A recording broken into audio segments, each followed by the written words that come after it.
Now let's discuss about our next topic, introduction to charges. देखिए, corporate law में और specially जब हम कंपनी फाइनेंस की बात करते हैं तो ये एक बहुत बहुत इंपॉर्टेंट कॉन्सेप्ट है। तो इस कंसेप्ट को समझने के लिए आइए सबसे पहले इसकी रूट कॉज को समझते हैं। हर बिजनेस फाइनेंस के सेंटर में एक फंडामेंटल प्रॉब्लम होती है। कंपनीज को हमेशा ग्रो करने के लिए नए प्रोजेक्ट्स के लिए पैसों की जरूरत पड़ती है, और जो लोग पैसा देते हैं यानी लेंडर्स, उन्हें हमेशा एक ही चिंता रहती है, उनके पैसे की सेफ्टी। तो ये आप समझ लीजिए एक ही सिक्के के दो पहलू हैं। एक साइड पे है कंपनी, जिसे ग्रोथ के लिए, डेली ऑपरेशंस के लिए और एक्सपेंशन के लिए कैपिटल चाहिए, और दूसरी साइड पे है लेंडर, जैसे कि एक बैंक, जिसे अपने दिए हुए लोन पर सिक्योरिटी चाहिए। उन्हें हमेशा यह रिस्क लगा रहता है कि अगर कंपनी ने लोन वापस नहीं किया यानी डिफॉल्ट कर दिया तो उनका सारा पैसा डूब जाएगा। तो फिर इस बड़े डिलेमा का सल्यूशन क्या है? इसका सल्यूशन है एक बहुत ही ब्रिलियंट लीगल कॉन्सेप्ट जिसे हम कहते हैं चार्ज। ये चार्ज कंपनी और लेंडर के बीच में एक ट्रस्ट का ब्रिज बनाता है। चलिए एक प्रैक्टिकल एग्जांपल से समझते हैं कि ये काम कैसे करता है। स्टेप 1, एक कंपनी है, उसे पैसों की जरूरत है, वो बैंक के पास जाती है लोन मांगने। स्टेप 2, बैंक कहता है सिक्योरिटी में क्या दोगे, तो कंपनी अपने एसेट्स जैसे कि अपनी फैक्ट्री सिक्योरिटी के तौर पर ऑफर करती है। स्टेप 3, बैंक उस फैक्ट्री पर एक लीगल चार्ज क्रिएट करता है। और आखिर में स्टेप 4, जैसे ही चार्ज क्रिएट हो जाता है, बैंक का लोन अमाउंट कंपनी को दे देता है। देखा कितना सिंपल और लॉजिकल प्रोसेस है। अब हमने प्रैक्टिकल एग्जाम्पल तो देख लिया है। Let's move on to the formal legal definition, जो आपके एग्जाम्स के लिए बहुत ही ज्यादा इंपॉर्टेंट है। ये डेफिनेशन हमें कंपनीज एक्ट 2013 में मिलती है। अगर बिल्कुल सिंपल शब्दों में समझें तो चार्ज क्या है? ये एक लीगल राइट या इंटरेस्ट है। कंपनी ये राइट अपनी प्रॉपर्टी या एसेट्स पर क्रिएट करती है और एक लेंडर को एज अ सिक्योरिटी दे देती है। इसका सीधा सा मतलब ये है कि अगर कंपनी लोन वापस नहीं कर पाती तो लेंडर के पास लीगल राइट है कि वो उन एसेट्स को बेचकर अपना पैसा रिकवर कर ले। आपने होम लोन के बारे में तो सुना ही होगा। ये बिल्कुल वैसा ही कॉन्सेप्ट है, जहां आपका घर बैंक के पास एज अ सिक्योरिटी रहता है। अब देखते हैं इसकी ऑफिशियल डेफिनेशन, जो सेक्शन 2 सब सेक्शन 16 में दी गई है। यहाँ कुछ कीवर्ड्स हैं। इंटरेस्ट का मतलब है कि लेंडर का उस प्रॉपर्टी में एक हक, एक हिस्सा बन जाता है। लीन थोड़ा अलग है, ये लेंडर को राइट देता है कि वो प्रॉपर्टी को अपने पास होल्ड करके रखे जब तक लोन पूरा पे न हो जाए। डेफिनेशन में अंडरटेकिंग्स वर्ड भी है, जिसका मतलब है कंपनी का कोई बिजनेस यूनिट, और मॉर्गेज को भी इसमें इंक्लूड किया गया है, जो बताता है कि चार्ज का कॉन्सेप्ट कितना ब्रॉड है। तो सवाल ये उठता है कि कंपनी की किन किन चीज़ों पर चार्ज क्रिएट हो सकता है। इसका स्कोप बहुत ही वाइड है। इसमें टैंजिबल एसेट्स जैसे land, building, plant and machinery तो आते ही हैं। साथ ही इनटैंजिबल एसेट्स जैसे पेटेंट्स, ट्रेडमार्क्स, कॉपीराइट्स पर भी चार्ज क्रिएट हो सकता है। यहां तक कि कंपनी के पूरे अंडरटेकिंग्स यानी किसी बिजनेस यूनिट या प्रोजेक्ट पर भी चार्ज क्रिएट किया जा सकता है। और सबसे इंटरेस्टिंग बात, ये एसेट्स चाहे इंडिया में हो या इंडिया के बाहर, दोनों पर चार्ज क्रिएट करना पॉसिबल है। अच्छा, अब आगे बढ़ते हैं और देखते हैं कि चार्जेस के लिए रूल बुक क्या है। ऐसा कौन सा लॉ है जो इन सारी चीज़ों को गवर्न करता है? ये इन्फॉर्मेशन आपके एग्जाम्स के लिए एक्सट्रीमली इंपॉर्टेंट है, इसको नोट कर लीजिए। चार्जेस का जो पूरा लीगल फ्रेमवर्क है वो कंपनीज एक्ट 2013 के चैप्टर 6 में दिया गया है। इसमें सेक्शंस 77 से लेकर 87 तक कवर होते हैं। ये सारे सेक्शंस चार्ज क्रिएट करने से लेकर उसके रजिस्ट्रेशन और सैटिस्फैक्शन तक हर एस्पेक्ट को डिटेल में बताते हैं। इसके साथ ही हमें the companies registration of charges rules 2014 को भी फॉलो करना होता है। लेकिन सुनिए, सिर्फ चार्ज क्रिएट कर लेना ही काफी नहीं है। लॉ एक और बहुत ही क्रूशियल स्टेप डिमांड करता है, और वो है रजिस्ट्रेशन। आखिर ये रजिस्ट्रेशन इतना जरूरी क्यों है? क्योंकि इस एक स्टेप से आती है ट्रांसपेरेंसी। आइए इसकी इंपॉर्टेंस को डिटेल में समझते हैं। तो देखिए, जैसे ही एक कंपनी और एक लेंडर के बीच में एक चार्ज क्रिएट होता है, यानी एग्रीमेंट साइन होता है, तो लॉ के अनुसार ये कंपनी की एक स्टैट्यूटरी ड्यूटी बन जाती है कि उस चार्ज को रजिस्ट्रार ऑफ कंपनीज यानी आरओसी के पास रजिस्टर करवाया जाए। इस बात को याद रखिएगा, ये ऑप्शनल नहीं है, ये एक मस्ट है, ये कंपल्सरी है। तो आखिर ये रजिस्ट्रेशन इतना इंपॉर्टेंट क्यों है? इसके में 4 रीजंस हैं। पहला, ये एक पब्लिक नोटिस की तरह काम करता है। मतलब कोई भी आरओसी के रिकॉर्ड्स चेक करके पता लगा सकता है कि कंपनी के कौन से एसेट्स ऑलरेडी सिक्योरिटी के तौर पर रखे हुए हैं। दूसरा, ये दूसरे स्टेक होल्डर्स जैसे दूसरे लेंडर्स, इन्वेस्टर्स और क्रेडिटर्स को प्रोटेक्ट करता है। उन्हें कंपनी की फाइनेंशियल पोजीशन का एक क्लियर पिक्चर मिल जाता है। तीसरा, ये प्रायोरिटी एस्टैब्लिश करता है। जिसने पहले रजिस्टर करवाया, लोन रिकवरी के टाइम उसका हक पहले होगा, और आखिर में ये कंपनी की सारी सिक्योर्ड बोरोइंग्स का एक ऑफिशियल पब्लिक रिकॉर्ड बनाता है, जिससे पूरे सिस्टम में ट्रांसपेरेंसी बनी रहती है। और यही ट्रांसपेरेंसी कॉर्पोरेट फाइनेंस की नींव है। तो इस पूरे एक्सप्लेनर का की टेक अवे क्या है? बिल्कुल सिंपल है। अ चार्ज एक ऐसी रजिस्टर्ड सिक्योरिटी है जो कॉर्पोरेट लेंडिंग को पॉसिबल बनाती है और फाइनेंशियल सिस्टम में ट्रांसपेरेंसी इंश्योर करती है। ये एक ऐसा पावरफुल लीगल टूल है जो रजिस्टर होने पर ही अपना पूरा काम करता है। एक तरफ ये कंपनीज को ग्रोथ के लिए जरूरी फंड्स दिलाता है और दूसरी तरफ फाइनेंशियल सिस्टम में सबके लिए एक लेवल प्लेइंग फील्ड और ट्रांसपेरेंसी बनाए रखता है। Now let's discuss about premature repayment of deposits and penal interest. ये कंपनीज एक्ट का एक बहुत ही इंपॉर्टेंट, बहुत ही प्रैक्टिकल कॉन्सेप्ट है। आपके एग्जाम्स के लिए तो ये क्रूशियल है ही, बट रियल वर्ल्ड फाइनेंस को समझने के लिए भी ये टॉपिक बहुत ज़रूरी है। तो चलिए इसको अच्छे से समझते हैं। तो सबसे पहले ये प्रीमेच्योर रीपेमेंट ऑफ डिपॉजिट है क्या चीज़? बहुत सिंपल है। सोचिए आपने कंपनी में एक फिक्स डिपॉजिट किया है, मान लो 3 साल के लिए, लेकिन आपको 3 साल से पहले ही पैसों की ज़रूरत पड़ गई। तो जब आप मैच्योरिटी डेट से पहले ही अपना पैसा कंपनी से वापस मांगते हैं, तो बस इसी प्रोसेस को हम कहते हैं प्रीमेच्योर रीपेमेंट। इसको हम आम भाषा में कहते हैं डिपॉजिट तोड़ना। अब देखिए, लॉ आपको ऐसा करने से रोकता नहीं है, इट इज़ अलाउड, लेकिन इसके साथ आती हैं कुछ कंडीशंस। कंपनीज एक्ट ने इसके लिए कुछ खास रूल्स और पेनल्टीज बनाई हैं। और इसका रीज़न क्या है? रीज़न है कंपनी की फाइनेंशियल स्टेबिलिटी। अगर हर डिपॉजिटर कभी भी पैसा निकालने लगेगा तो कंपनी का पूरा फाइनेंशियल प्लानिंग गड़बड़ा जाएगा, राइट? तो अगला बड़ा सवाल ये उठता है कि क्या डिपॉजिटर जब मन किया तब पैसा निकाल सकता है? The answer is absolutely not. नहीं, ऐसा नहीं है कि आप डिपॉजिट करके अगले ही दिन निकाल लें।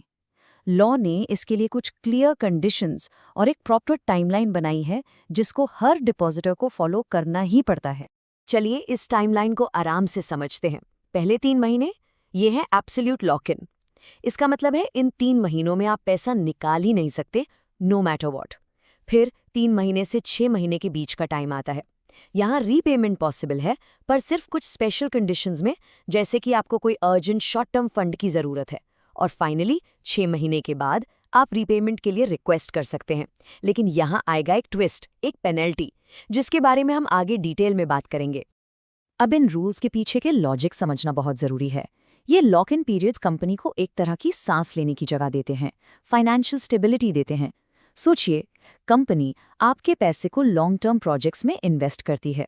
अगर सभी लोग अचानक एक साथ अपना पैसा मांगने आ गए, जिसे मास विड्रॉल कहते हैं, तो कंपनी कोलैप्स कर सकती है। इन्हीं सिचुएशन से बचने के लिए ये रूल्स बनाए गए हैं। ओके, सो अब आते हैं उस हिस्से पर जिसका आप सबको इंतजार था, पेनल्टी कैलकुलेशन।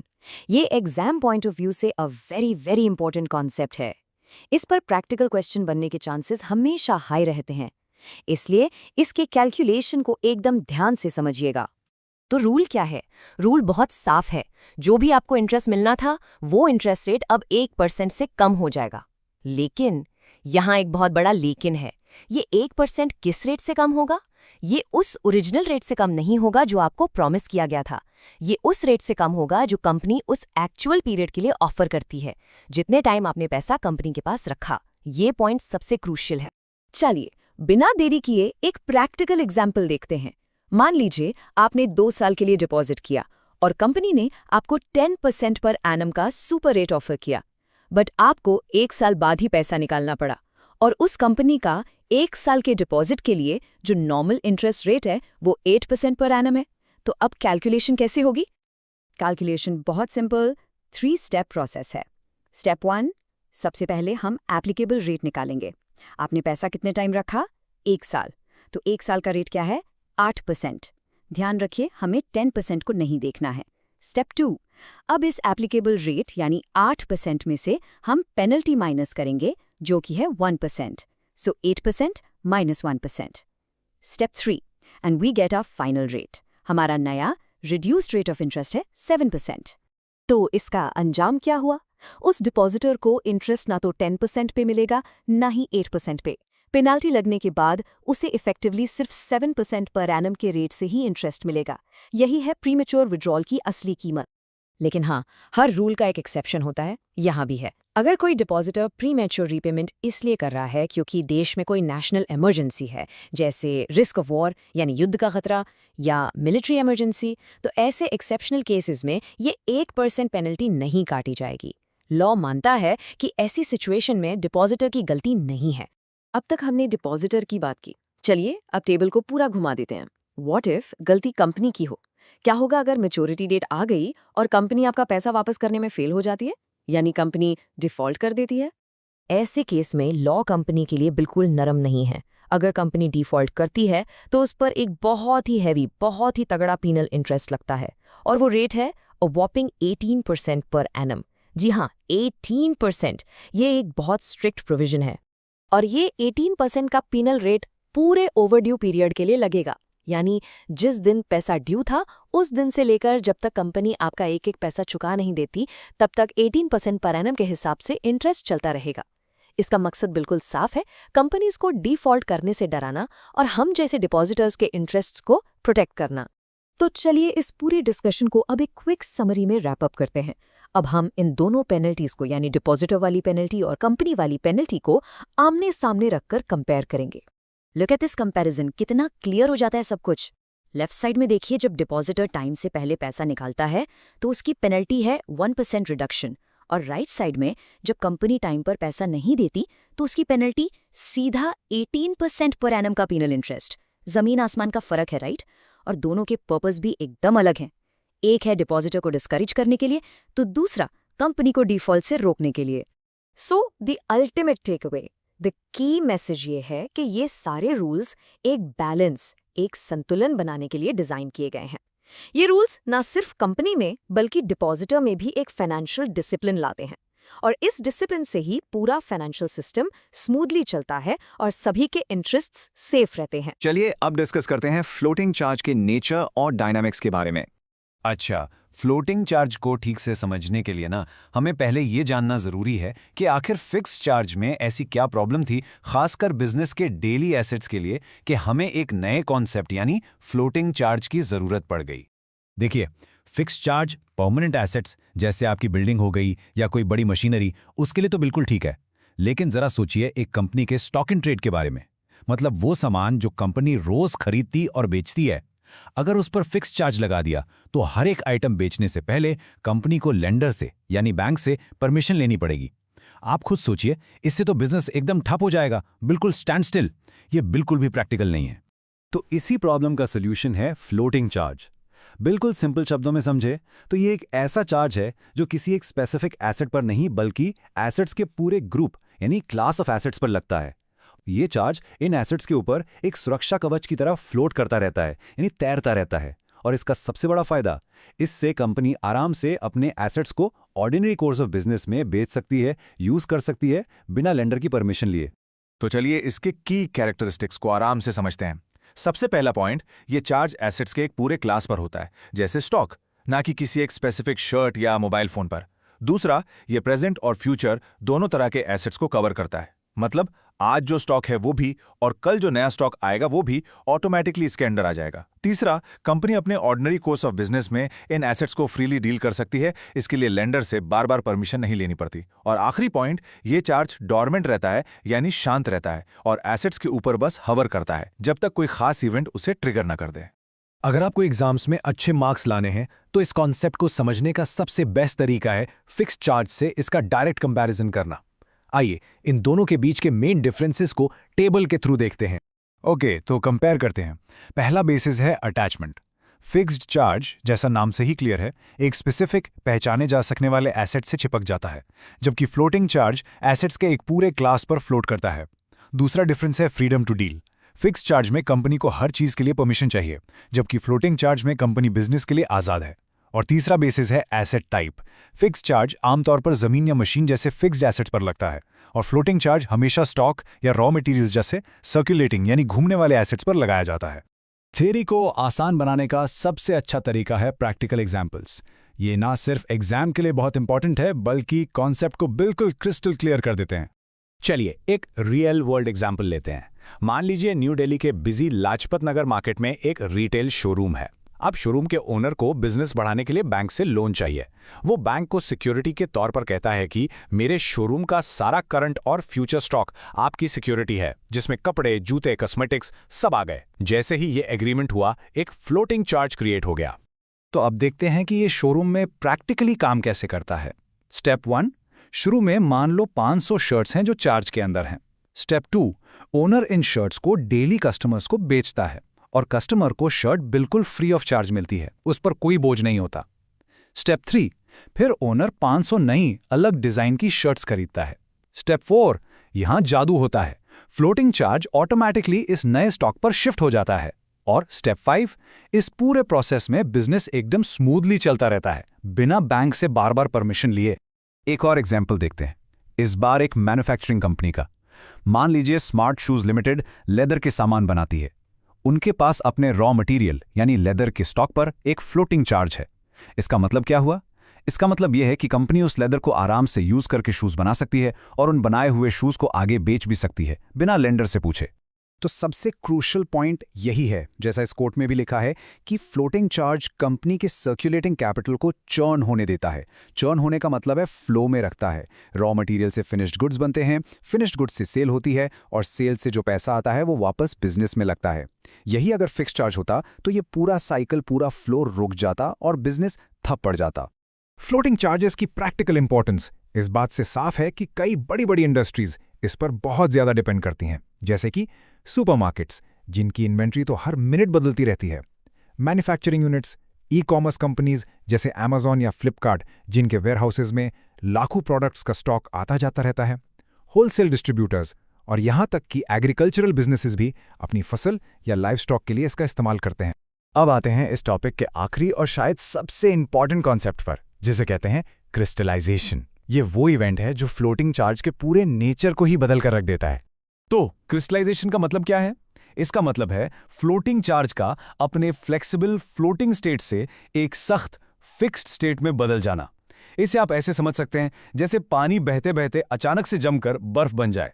जैसे ही बर्फ बनती है, उसका फ्लो रुक जाता है और वो सॉलिड हो जाता है। ठीक उसी तरह जब क्रिस्टलाइजेशन होता है तो वो फ्लोटिंग चार्ज उस वक्त कंपनी के पास जो भी स्पेसिफिक एसेट्स होते हैं उन पर जाकर चिपक जाता है और फिर कंपनी उन एसेट्स के साथ फ्रीली डील नहीं कर पाती, उनकी आज़ादी खत्म हो जाती है। तो इस पूरे टॉपिक को अगर हम समराइज करें तो फ्लोटिंग चार्ज बदलते हुए एसेट्स पर एक फ्लेक्सिबल सिक्योरिटी है जो बिजनेस को नॉर्मल तरीके से आगे बढ़ने देती है। लेकिन इसकी यही फ्लेक्सिबिलिटी खत्म हो जाती है जब कोई इवेंट जैसे कंपनी का बंद होना क्रिस्टलाइजेशन को ट्रिगर करता है और उसे एक फिक्स चार्ज में बदल देता है।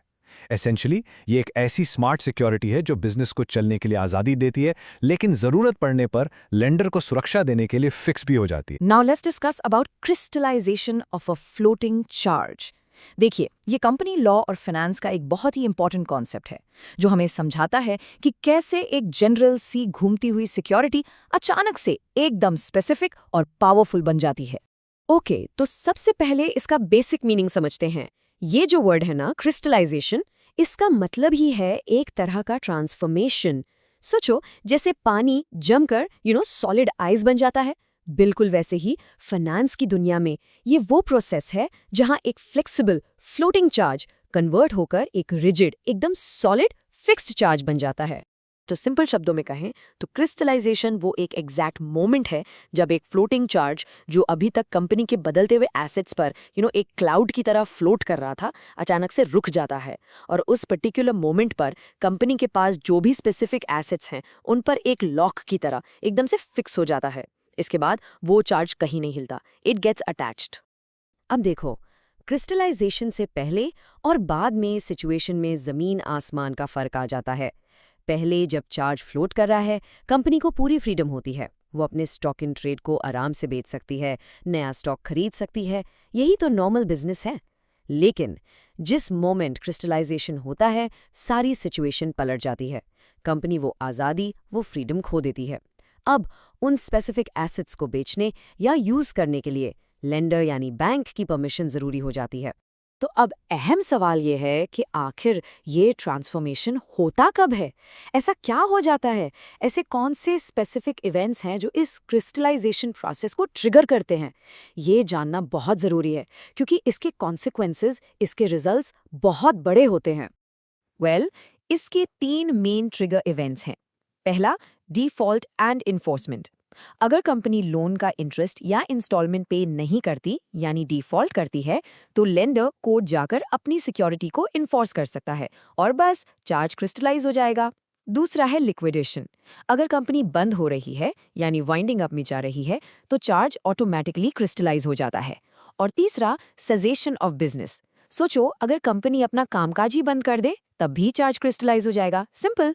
थ्योरी तो ठीक है, लेकिन इस कॉन्सेप्ट को हमेशा के लिए याद रखने के लिए ना एक प्रैक्टिकल एग्जाम्पल से बेहतर कुछ नहीं है।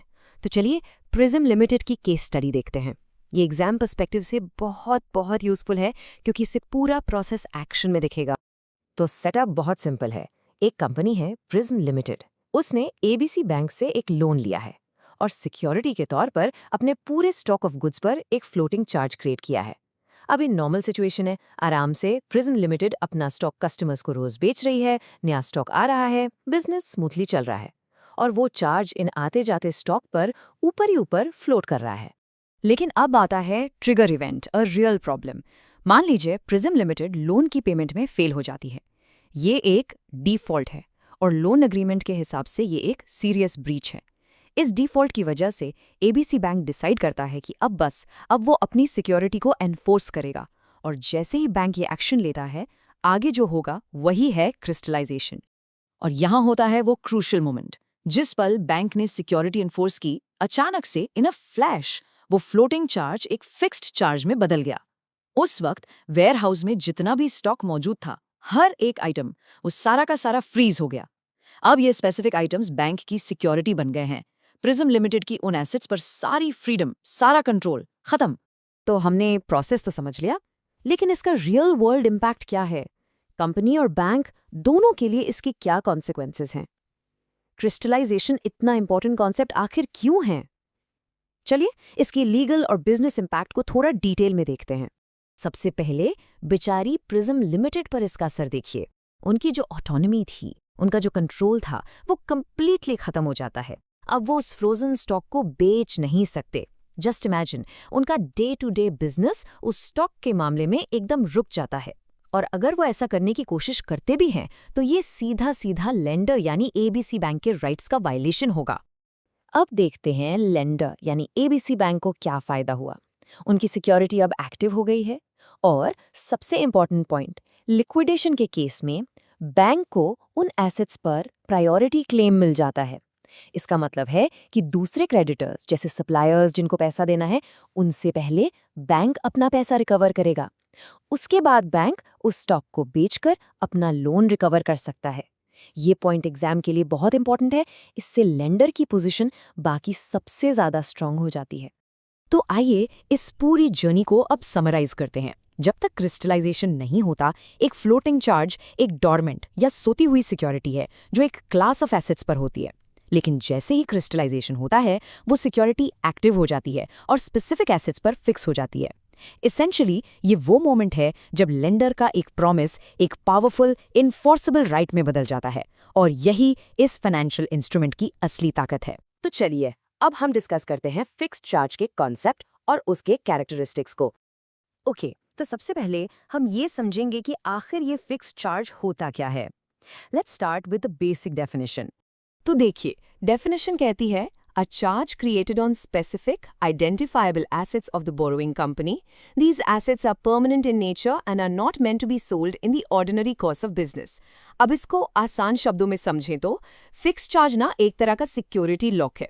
ये लॉक कंपनी के किसी खास यानी स्पेसिफिक एसेट पर लगाया जाता है। ऐसा एसेट जिसको आप आसानी से पहचान सके यानी आइडेंटिफाइबल। और ये वो एसेट्स होते हैं जो कंपनी अपने बिजनेस को चलाने के लिए यूज करती है, ना कि रोजमर्रा के बिजनेस में बेचने के लिए। ठीक है, अब इसको थोड़ा और डिटेल में ब्रेक डाउन करते हैं। एक प्रॉपर फिक्स चार्ज के लिए ये 4 बातें होना एब्सोल्युटली जरूरी हैं। नंबर 1, चार्ज हमेशा एक स्पेसिफिक आइडेंटिफाइबल एसेट पर ही क्रिएट होगा। नंबर 2, वो एसेट परमानेंट नेचर का होना चाहिए, आना जाना वाला नहीं। नंबर 3, वो एसेट कंपनी के ऑर्डिनरी बिजनेस में बिकने के लिए नहीं होना चाहिए। और नंबर 4, जो कि बहुत इंपॉर्टेंट है, लेंडर और बोरोवर दोनों को क्रिस्टल क्लियर पता होता है कि आखिर किस एसेट पर ये चार्ज लगाया जा रहा है, कोई कंफ्यूजन नहीं। तो अब सवाल उठता है कि ऐसे एसेट्स होते कौन से हैं? इसके सबसे कॉमन एग्जाम्पल्स हैं कंपनी की लैंड एंड बिल्डिंग्स, उसकी बड़ी बड़ी हैवी मशीनरी या फिर उसका ऑफिस प्रेमिसेस। आप खुद सोचिए, ये सब चीजें बिजनेस की नींव हैं, उसका फाउंडेशन है। कोई भी कंपनी इन्हें रोज रोज नहीं बेचती, राइट? इसीलिए इन पर फिक्स्ड चार्ज लगाना लेंडर के लिए सबसे सेफ ऑप्शन होता है। चलिए अब आगे बढ़ते हैं और फिक्स्ड चार्ज के उस सबसे इंपॉर्टेंट फीचर को समझते हैं जो इसे बाकी चार्जेस से बिल्कुल अलग बनाता है। ये स्लाइड इस कॉन्सेप्ट को बिल्कुल साफ कर देती है कि चार्ज लगने के बाद कंपनी उस एसेट के साथ क्या कर सकती है और क्या बिल्कुल नहीं कर सकती। तो देखिए, जो अलाउड है, कंपनी एसेट का पोजेशन अपने पास रख सकती है, उसको बिजनेस के लिए यूज कर सकती है, प्रोडक्शन ऑपरेशंस कंटिन्यू कर सकती है, नो प्रॉब्लम। लेकिन जो चीज़ कंपनी बिल्कुल नहीं कर सकती वो है उस एसेट को बेचना या डिस्पोज करना या किसी और को ट्रांसफर करना। और हाँ, लेंडर की परमिशन के बिना उस पर कोई दूसरा लोन या चार्ज लेना भी मना है। इसका मतलब ये हुआ कि ये चार्ज उस एसेट पर एकदम फिक्स्ड हो जाता है, जैसे उससे चिपक गया हो, बिल्कुल एक मजबूत ताले की तरह जो उस एसेट पर लग गया है और उसकी चाबी सीधे लेंडर के पास है। और ये ताला तभी खुलेगा जब पूरा लोन इंटरेस्ट के साथ चुका दिया जाएगा। सिंपल। थ्योरी तो ठीक है, लेकिन इस कॉन्सेप्ट को और भी आसान बनाने के लिए चलिए एक प्रैक्टिकल एग्जाम्पल देखते हैं। एक छोटी सी स्टोरी से इसको पूरा क्लियर कर लेते हैं। तो हमारी स्टोरी में 2 मेन कैरेक्टर्स हैं। एक है बोरोवर यानी कर्ज लेने वाली कंपनी जिसका नाम है पर्ल इलेक्ट्रॉनिक्स लिमिटेड, और दूसरी तरफ है लेंडर यानी कर्ज देने वाला bank Everest commercial bank limited. अब पर्ल इलेक्ट्रॉनिक्स को अपना बिजनेस एक्सपैंड करने के लिए ज़रूरत पड़ती है 10 लाख रुपए के लोन की। ये एक अच्छा खासा अमाउंट है ना? तो बैंक बिना किसी सॉलिड सिक्योरिटी के ये लोन देने में रिस्क नहीं लेगा। इसीलिए सिक्योरिटी के तौर पर पर्ल इलेक्ट्रॉनिक्स ने अपनी ऑफिस बिल्डिंग को ऑफर किया। अब सोचिए, ऑफिस बिल्डिंग जैसा हमने पहले डिस्कस किया एक स्पेसिफिक है, आइडेंटिफाइबल है और परमानेंट एसेट है, तो ये फिक्स चार्ज के लिए एकदम परफेक्ट सिक्योरिटी है। तो इसका फाइनल रिजल्ट क्या हुआ? बिल्कुल सिंपल। पर्ल इलेक्ट्रॉनिक्स अपनी ऑफिस बिल्डिंग में आराम से काम कर सकती है, उसे अपने डेली बिजनेस के लिए यूज कर सकती है। लेकिन एक बड़ा सा लेकिन है, वो इस बिल्डिंग को तब तक बेच नहीं सकती जब तक कि वो या तो बैंक का पूरा लोन चुका ना दे या फिर बैंक से इसको बेचने के लिए एक स्पेशल एक्सप्लिसिट परमिशन ना ले ले। ठीक है, एग्जाम्पल से कॉन्सेप्ट क्लियर हो गया।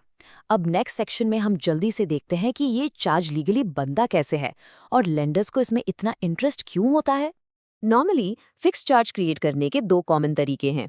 पहला है मॉर्टगेज अग्रीमेंट के थ्रू, जो एक पूरा डिटेल्ड लीगल कॉन्ट्रैक्ट होता है, और दूसरा by the deposit of title deeds, जो थोड़ा सिंपलर है।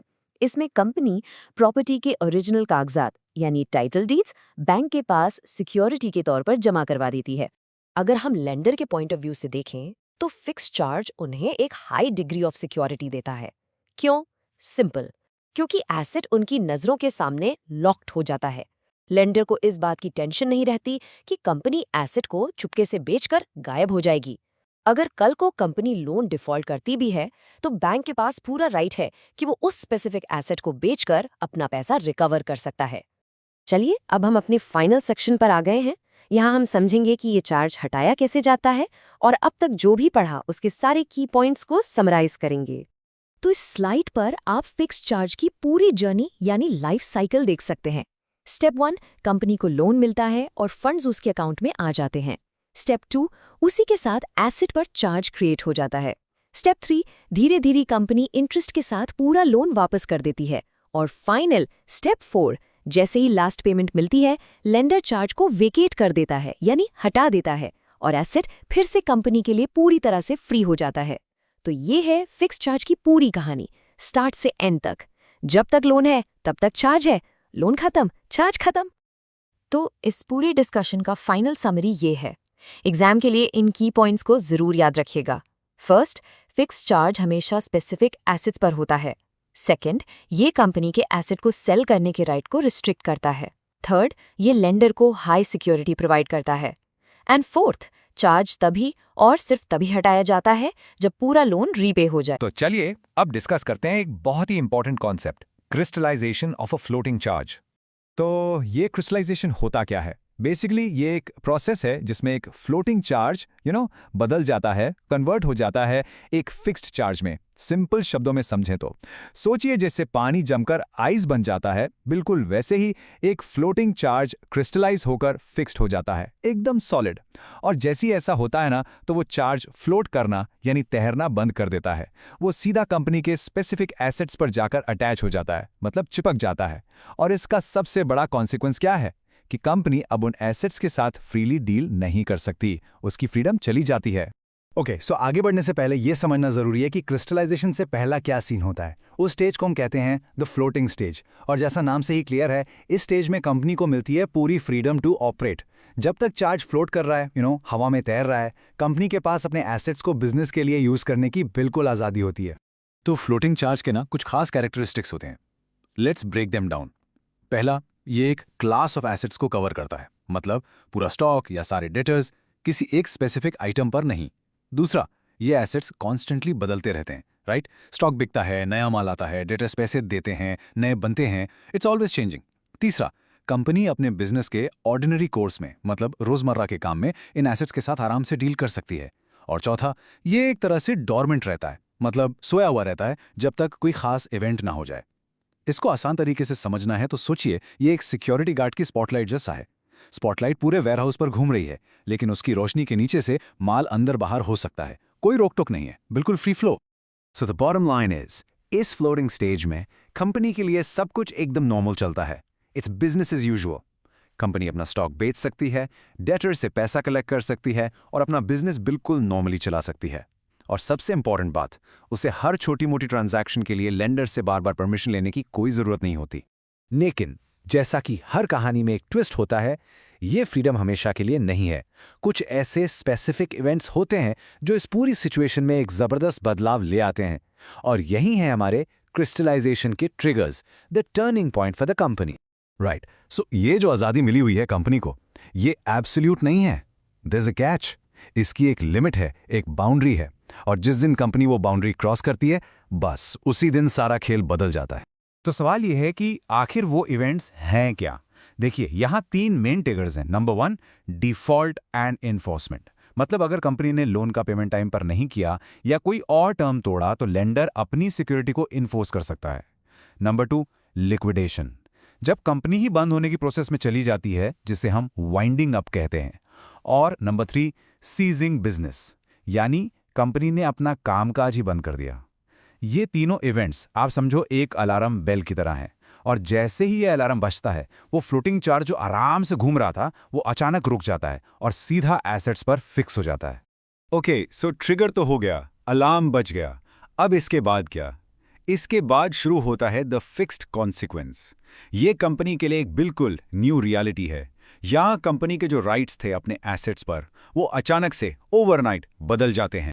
Let's look at this comparison table. इससे सब कुछ बिल्कुल क्रिस्टल क्लियर हो जाएगा। देखिए, क्रिस्टलाइजेशन से पहला चार्ज का नेचर था फ्लोटिंग, बाद में क्या हो गया? फिक्स्ड। पहले कंपनी एसेट्स को सेल या डील कर सकती थी, अब बिल्कुल नहीं। कंपनी कैन नॉट सेल और डील विद देम। पहले सिक्योरिटी एक क्लास ऑफ एसेट्स पर थी, लाइक ऑल द स्टॉक। अब सिक्योरिटी स्पेसिफिक आइडेंटिफाइड एसेट्स पर है, जो उस मोमेंट पर कंपनी के पास थे। और अब आते हैं सबसे क्रिटिकल पॉइंट पर, बायर्स टाइटल। क्रिस्टलाइजेशन से पहला अगर कंपनी ने स्टॉक बेचा तो जो बायर हैं उसे गुड टाइटल मिलता था, यानी प्रॉपर लीगल ओनरशिप, कोई टेंशन नहीं। लेकिन क्रिस्टलाइजेशन के बाद कंपनी उन एसेट्स को बेचने का राइट ही खो देती है। अगर वो फिर भी बेचने की कोशिश करे तो बायर को कोई वैलिड टाइटल नहीं मिलेगा। क्यों? क्योंकि अब उन एसेट्स पर लेंडर का लीगल क्लेम है। Alright, theory to a lot of people seems dry. तो इस कॉन्सेप्ट को और भी अच्छे से प्रैक्टिकली समझने के लिए चलिए एक एग्जाम्पल देखते हैं। Let's take the case of a company, we'll call it Prism Limited. तो आइए सीन सेट करते हैं। एक कंपनी है प्रिज्म लिमिटेड। उसको पैसे चाहिए थे तो उसने एबीसी बैंक से एक लोन लिया, और इस लोन को सिक्योर करने के लिए प्रिज्म लिमिटेड ने अपने स्टॉक पर एक फ्लोटिंग चार्ज क्रिएट किया है। अभी तक सब कुछ बढ़िया चल रहा है, business is running normally. And now here comes the conflict, the twist in the story. Prism limited loan की रीपेमेंट पर डिफॉल्ट कर जाती है। वो अपनी इंस्टॉलमेंट्स टाइम पर नहीं दे पाती। अब इस डिफ़ॉल्ट की वजह से एबीसी बैंक ने डिसाइड किया कि अब वक्त आ गया है, वो अपनी सिक्योरिटी को एनफोर्स करेगा। और बस यही है हमारी स्टोरी का climax, crystallisation. The moment ABC bank ने सिक्योरिटी एनफोर्स करने का स्टेप लिया, वो जो फ्लोटिंग चार्ज आराम से तैर रहा था वो इंस्टेंटली एक फिक्स चार्ज बन गया। और ये चार्ज लगा किस पर? वेयरहाउस में उस वक्त जितना भी स्टॉक मौजूद था उन सभी स्पेसिफिक आइटम्स पर। जैप। तो इसका फाइनल रेजोल्यूशन क्या निकला? What happened in the end? Prism limited ने उस पर्टिकुलर स्टॉक को जो फिक्स चार्ज के अंडर है उसको बेचने का राइट कंप्लीटली खो दिया। वो पूरा स्टॉक अब एक तरह से फ्रोजन हो गया है। अब वो स्टॉक एबीसी बैंक के लिए अवेलेबल है, जिससे बैंक अपने लोन के ड्यूज आराम से रिकवर कर सकता है। So that was the whole story of crystallization. I hope ये आपको क्लियर हो गया होगा। चलिए अब इसके जो मेन पॉइंट्स हैं, जो की टेकअवेज हैं, उन्हें फटाफट समराइज करते हैं। और हाँ, याद रखिएगा ये एग्जाम्स के लिए एक बहुत बहुत क्रूशियल कॉन्सेप्ट है। तो इस पूरे डिस्कशन के की टेकअवेज क्या हैं? Point number 1, crystallization, simply put, is the conversion of a floating charge into a fixed charge. Point number 2, ये ट्रिगर होता है कुछ स्पेसिफिक इवेंट्स से, जैसे डिफॉल्ट, लिक्विडेशन या बिजनेस का बंद हो जाना। पॉइंट नंबर 3, क्रिस्टलाइजेशन के बाद कंपनी अपने उन चार्ज्ड एसेट्स के साथ डील करने का राइट खो देती है, इट्स गॉन। और point number 4, and this is important, lender की सिक्योरिटी उस स्पेसिफिक मोमेंट पर जो एसेट्स मौजूद थे उन पर जाकर अटैच हो जाती है। सो अगर इसे एक लाइन में समराइज करना हो तो हम ये कह सकते हैं, क्रिस्टलाइजेशन वो मोमेंट है, वो टर्निंग पॉइंट है जहां लेंडर की सिक्योरिटी, जो अब तक सिर्फ एक पॉसिबिलिटी थी, अचानक एक कॉन्क्रीट रियलिटी बन जाती है। It's the point where security becomes reality. हमारा अगला टॉपिक है charge registration timelines under the companies act. ये एक ऐसा इंपॉर्टेंट कॉन्सेप्ट है जहां पर बस एक डेट, एक सिंगल डेट पूरे के पूरे लॉ को फंडामेंटली चेंज कर देती है। चलिए इसे आसानी से समझते हैं। इस एक्सप्लेनर में हम इन 5 सेक्शंस के थ्रू स्टेप बाय स्टेप चलेंगे। हम बेसिक्स से स्टार्ट करेंगे, फिर 2018 के गेम चेंजिंग अमेंडमेंट को देखेंगे और फाइनली ओल्ड और न्यू रूल्स को कंपेयर करके इसका इम्पैक्ट समझेंगे। चलिए शुरू करते हैं सेक्शन 1 से। किसी भी लॉ को समझने के लिए उसके बेसिक बिल्डिंग ब्लॉक्स यानी फाउंडेशन को समझना जरूरी है। तो पहले बेसिक्स क्लियर करते हैं। तो ये चार्ज आखिर है क्या? इमेजिन कीजिए एक कंपनी को बिजनेस के लिए लोन चाहिए। वो एक बैंक के पास जाती है। बैंक कहता है लोन तो दे देंगे, पर सिक्योरिटी के लिए क्या दोगे? कंपनी अपनी बिल्डिंग या मशीनरी को एज अ सिक्योरिटी प्लेज करती है। बैंक का उस एसेट पर जो ये राइट क्रिएट हुआ, इसी राइट को हम चार्ज कहते हैं। सिंपल।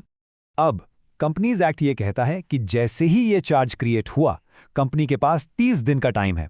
इस 30 डे विंडो के अंदर उन्हें ये इन्फॉर्मेशन गवर्नमेंट को यानी रजिस्ट्रार ऑफ कंपनीज आरओसी को बतानी होगी। ये एक मैंडेटरी कंप्लायंस है, कोई ऑप्शन नहीं है। लेकिन ये 30 डे के सिंपल रूल हमेशा इतना सिंपल नहीं रहा। 2018 में एक अमेंडमेंट आया जिसने सब कुछ बदल दिया। ये इस पूरी स्टोरी का टर्निंग पॉइंट है। ये डेट 2 नवंबर 2018 आप अपने नोट्स में हाईलाइट कर लीजिए। ये इस टॉपिक का सबसे क्रूशियल पॉइंट है। इस डेट ने एक डिवाइडिंग लाइन क्रिएट कर दी। इससे पहले क्रिएट हुए चार्जेस के लिए रूल्स आसान थे, लीनियंट थे, और इस डेट को या इसके बाद क्रिएट हुए चार्जेस के लिए रूल्स बहुत ही स्ट्रिक्ट हो गए। तो पहले उस बिफोर एरा की बात करते हैं। अगर कोई चार्ज 2 नवंबर 2018 से पहले क्रिएट हुआ था तो उसके लिए क्या लॉ था? Let's look at the old lenient regime. पुराने सिस्टम में स्टैंडर्ड 30 दिन का टाइम तो था ही। अगर कंपनी 30 दिन में फेल हो गए, नो प्रॉब्लम, एक स्मॉल एडिशनल फी देकर उन्हें 270 डेज और मिल जाते थे, यानी टोटल 300 डेज। सोच के देखिए, ऑलमोस्ट 10 महीने। और जैसा कि आप देख सकते हैं, गवर्नमेंट ने एक फाइनल 6 मंथ का ग्रेस पीरियड भी दिया था for even older charges. It was an extremely flexible system. तो आप सोचेंगे ये फ्लेक्सिबिलिटी तो अच्छी बात है, प्रॉब्लम क्या थी? प्रॉब्लम बहुत बड़ी थी।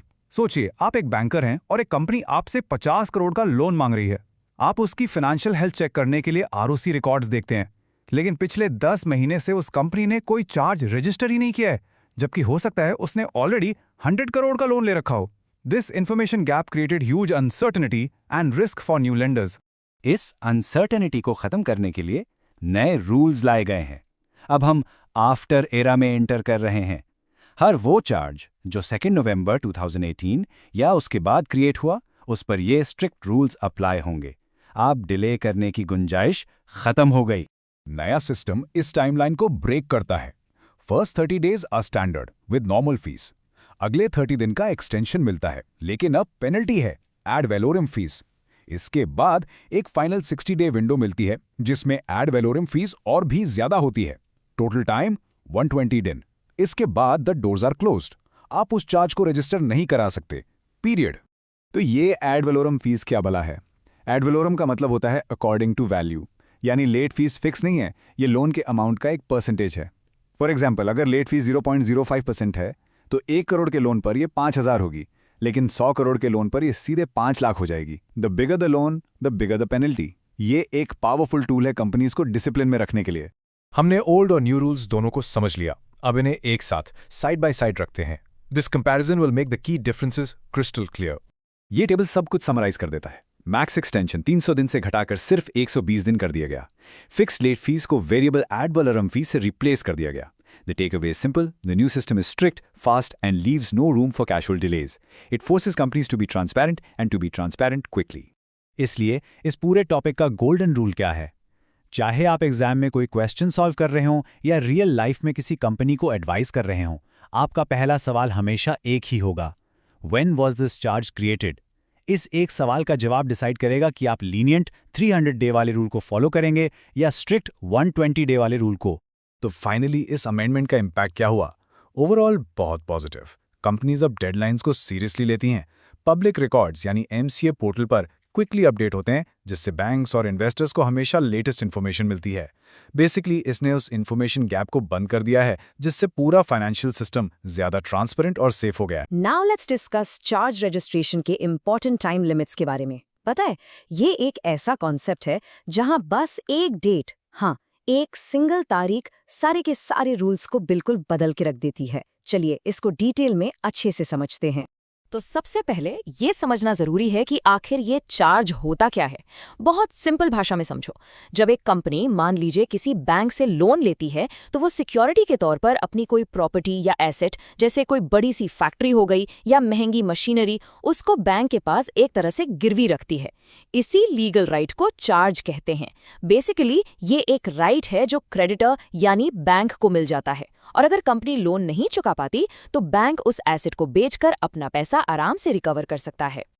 ओके, अब आता है इस पूरे टॉपिक का सबसे इम्पोर्टेंट पॉइंट, ये डेट नवंबर 2, 2018। आप इस डेट को अपने दिमाग में एकदम लॉक कर लीजिए, इसको भूलना नहीं है, क्योंकि चार्ज रजिस्ट्रेशन के सारे नियम, सारे टाइम लिमिट्स, सब कुछ इसी डेट पर डिपेंड करता है। जो चार्ज इस डेट से पहले क्रिएट हुआ उसके लिए अलग रूल्स हैं, और जो इस डेट को या उसके बाद क्रिएट हुआ उसके लिए बिल्कुल अलग नए रूल्स हैं। तो चलिए एक काम करते हैं, टाइम ट्रैवल करके 2 नवंबर 2018 से पहले के टाइम में चलते हैं। हम अब उन चार्जेस की बात करेंगे जो इस क्रिटिकल डेट से पहले क्रिएट हुए थे। ये पुराना लॉ समझना इसीलिए इम्पॉर्टेंट है क्योंकि एग्जाम में या प्रैक्टिकल लाइफ में अगर आपको कोई भी पुराना केस मिल गया तो उसको समझने में आपको बहुत हेल्प मिलेगी। ये देखिए, ये है पुराने लॉ की टाइमलाइन। जिस दिन चार्ज क्रिएट हुआ वो है डे 0। यहाँ से कंपनी के पास रजिस्ट्रार ऑफ कंपनीज यानी आरओसी में चार्ज रजिस्टर करने के लिए 30 दिन का स्टैंडर्ड टाइम था, नॉर्मल फीस के साथ। अगर 30 दिन मिस हो गए तो भी घबराने की बात नहीं थी। एडिशनल फीस देकर पूरे 300 दिन तक का एक लंबा एक्सटेंशन मिल जाता था। और सोचिए, यदि 300 दिन भी निकल गए तो भी एक आखिरी मौका था। So the crucial point is 30 दिन का टाइम स्टैंडर्ड माना जाता था। मतलब लॉ की एक्सपेक्टेशन थी कि हर एक रिस्पॉन्सिबल कंपनी इस डेडलाइन को हमेशा मीट करेगी और अपने चार्ज को टाइम पर पब्लिक रिकॉर्ड में ले आएगी। ये एक आइडियल सिचुएशन थी। लेकिन अब सोचिए जरा, 300 दिन, कैन यू बिलीव इट, 300 दिन, ये कितना बड़ा विंडो था।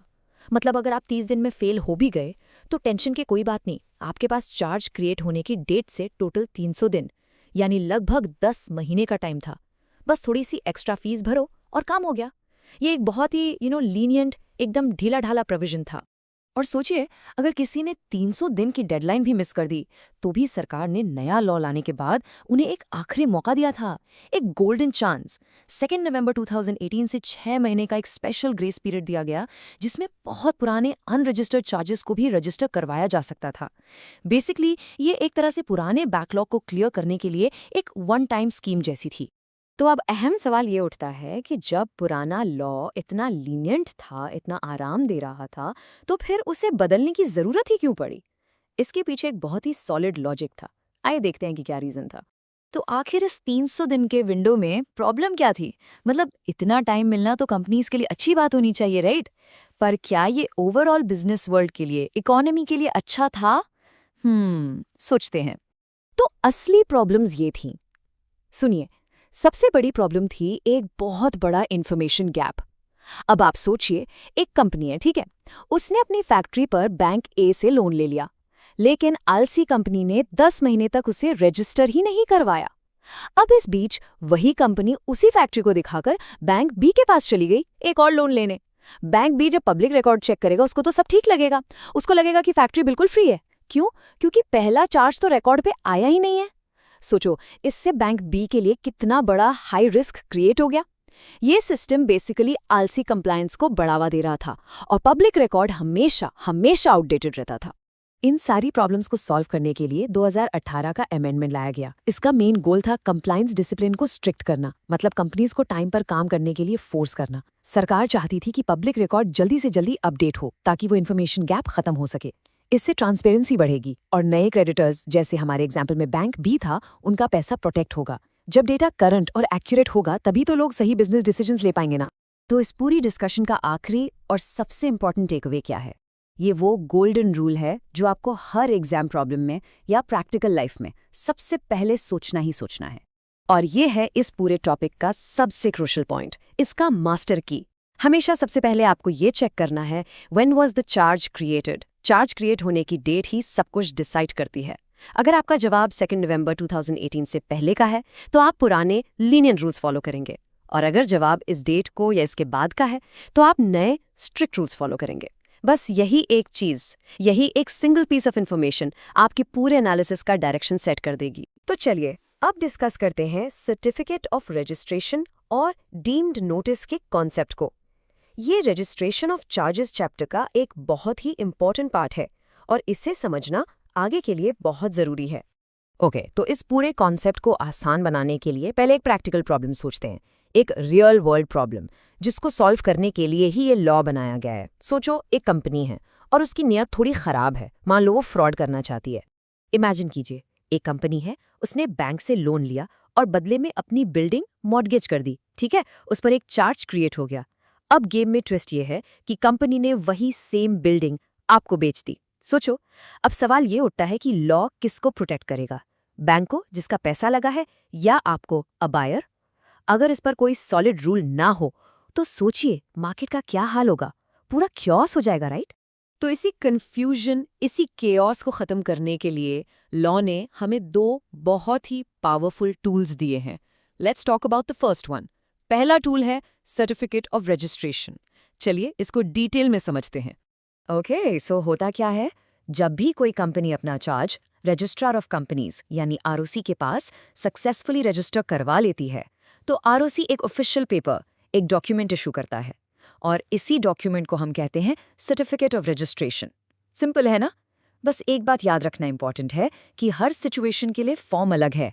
जैसे अगर कोई नया चार्ज है तो फॉर्म लगेगा CHG-2, और अगर किसी पुराने एग्जिस्टिंग चार्ज में कुछ बदलाव यानी मॉडिफिकेशन हुआ है तो सर्टिफिकेट इशू होगा फॉर्म CHG-3 में। पर सवाल ये है कि सर्टिफिकेट की लीगल वैल्यू क्या है, मतलब इसकी पावर क्या है? देखिए, ये समझना सबसे ज़रूरी है। ये कोई आम कागज़ का टुकड़ा नहीं है। लॉ इसे कंक्लूसिव एविडेंस मानता है। कंक्लूसिव एविडेंस मतलब फाइनल प्रूफ, ऐसा सबूत जिसे कोर्ट में भी चैलेंज नहीं किया जा सकता। मतलब एक बार ये सर्टिफिकेट आरओसी ने दे दिया ना, तो बस उस मैटर पर कोई और बहस हो ही नहीं सकती। The matter is officially closed, final. हाँ बिल्कुल, यही इसकी असली पावर है। सोचो, एक बार रॉक ने ये सर्टिफिकेट इशू कर दिया, उसके बाद चाहे कोई भी हो, कोई पर्सन, कंपनी या इवन अ कोर्ट, कोई भी ये आर्ग्यूमेंट नहीं कर सकता कि चार्ज ठीक से रजिस्टर नहीं हुआ या उसमें कोई गलती रह गई थी। नहीं, ये एक तरह से गवर्नमेंट की तरफ से एक फाइनल सील ऑफ वैलिडिटी है, एक पक्की मोहर। और यही चीज़ दोस्तों बैंक्स और फाइनेंशियल इंस्टीट्यूशंस को वो कॉन्फिडेंस देती है कि हाँ, उनका पैसा सेफ है। ऑलराइट, तो ये था पहला टूल। अब आते हैं सोल्यूशन के दूसरे और उतने ही इंपॉर्टेंट पार्ट पर। हमारा सेकंड पावरफुल टूल है सेक्शन 80। अब ये सेक्शन क्या करता है? ये एक लीगल अजम्पशन क्रिएट करता है, एक ऐसी चीज जिससे पब्लिक इंफॉर्मेशन की वैल्यू बहुत बहुत ज्यादा बढ़ जाती है। तो सेक्शन 80 कहता है कि जैसे ही द मोमेंट कोई चार्ज आरओसी के पास रजिस्टर होता है, वो ऑटोमेटिकली एक पब्लिक डॉक्यूमेंट बन जाता है। पब्लिक डॉक्यूमेंट, इसका मतलब आप, मैं, कोई भी मिनिस्ट्री ऑफ कॉर्पोरेट अफेयर्स यानी एमसीए के पोर्टल पर जाकर इस इन्फॉर्मेशन को आराम से देख सकता है, चेक कर सकता है। तो आप देख रहे हैं, लॉ सिर्फ इन्फॉर्मेशन को रिकॉर्ड नहीं कर रहा, वो उसे सबके लिए ओपन एक्सेसिबल बना रहा है। इससे क्या होता है, बिजनेस में ट्रांसपेरेंसी आती है। ओके, इस पॉइंट पर नोटिस का कॉन्सेप्ट समझना क्रिटिकल है। देखो, नोटिस दो तरह के होते हैं। पहला, एक्चुअल नोटिस, सिंपल है, जब कोई आपको डायरेक्टली आकर कुछ बताता है या कोई डॉक्यूमेंट दिखाता है। दूसरा, और ये है हमारा मेन टॉपिक, कंस्ट्रक्टिव नोटिस, जिसको हम डीम्ड नोटिस भी कहते हैं। यहाँ लॉ अज्यूम कर लेता है, वो मान लेता है कि आपको इन्फॉर्मेशन पता है। क्यों? क्योंकि वो पब्लिकली अवेलेबल है। अब इससे कोई फर्क नहीं पड़ता कि आपने वो इन्फॉर्मेशन सच में चेक की थी या नहीं। लॉ कहेगा it was public, you should have known. तो बेसिकली सेक्शन 80 एक लीगल फिक्शन क्रिएट करता है। अब लीगल फिक्शन क्या है? ये एक ऐसी चीज है जिसे लॉ सच मान लेता है ताकि पूरा सिस्टम स्मूथली चल सके, भले ही रियलिटी थोड़ी अलग हो। इस केस में लीगल फिक्शन ये है कि लॉ मानेगा क्योंकि चार्ज की इन्फॉर्मेशन पब्लिक डोमेन में है, तो कंपनी से डील करने वाले हर पर्सन को उस चार्ज के बारे में पता है, और कब से, the very date of registration से। आई नो, ये थोड़ा थ्योरेटिकल लग रहा होगा, तो चलिए इस पूरे कॉन्सेप्ट को ना एकदम प्रैक्टिकल केस स्टडी से समझते हैं। इससे आपको बिल्कुल क्रिस्टल क्लियर हो जाएगा कि ये सेक्शन 80 रियलिटी में काम कैसे करता है। ओके, सो सिनेरियो कुछ ऐसा है। एक कंपनी है, नाम है विष्णु मार्केटिंग लिमिटेड, ठीक है। अब इस कंपनी ने एक बैंक से लोन लिया है, और लोन का अमाउंट कितना है? 50 लाख रुपए। ये अमाउंट बस एग्जाम्पल को थोड़ा रियल बनाने के लिए है। अब बैंक ने लोन दिया है तो सिक्योरिटी भी लेगा, राइट? तो इस लोन के अगेंस्ट बैंक ने कंपनी की ऑफिस बिल्डिंग पर एक चार्ज क्रिएट कर दिया, और सबसे इंपॉर्टेंट पॉइंट, इस चार्ज को कंपनी ने according to the rules registrar के पास ड्यूली रजिस्टर भी करवा दिया। ये पॉइंट याद रखिएगा। अब कहानी में ट्विस्ट आता है। कुछ टाइम के बाद विष्णु मार्केटिंग लिमिटेड ने वही ऑफिस बिल्डिंग, हाँ वही, जिस पर ऑलरेडी बैंक का चार्ज है, एक बंदे को बेच दी। मान लो उसका नाम है नीरज। अब जब बात खुलती है तो नीरज कोर्ट में जाकर कहता है, योर ऑनर, मुझे तो पता ही नहीं था कि इस बिल्डिंग पर कोई लोन है, कोई मॉर्गेज है, मैं तो एक इनोसेंट बायर हूं। सो आपको क्या लगता है, क्या नीरज का ये क्लेम कोर्ट में टिक पाएगा? क्या लॉ एक इनोसेंट बायर को प्रोटेक्ट करेगा? और जवाब है अ बिग फैट नो, बिल्कुल नहीं। नीरज का claim in the eyes of the law बिल्कुल वैलिड नहीं है। और रीजन, वो ही हमारा हीरो, सेक्शन 80। डीम्ड नोटिस का प्रिंसिपल यहां लगेगा। लॉ यही अज्यूम करेगा कि नीरज को उस रजिस्टर्ड चार्ज के बारे में सब कुछ पता था, इसीलिए बैंक के राइट्स उस प्रॉपर्टी पर कंप्लीटली प्रोटेक्टेड है। सारा लॉस अनफॉर्चुनेटली नीरज को बेयर करना पड़ेगा।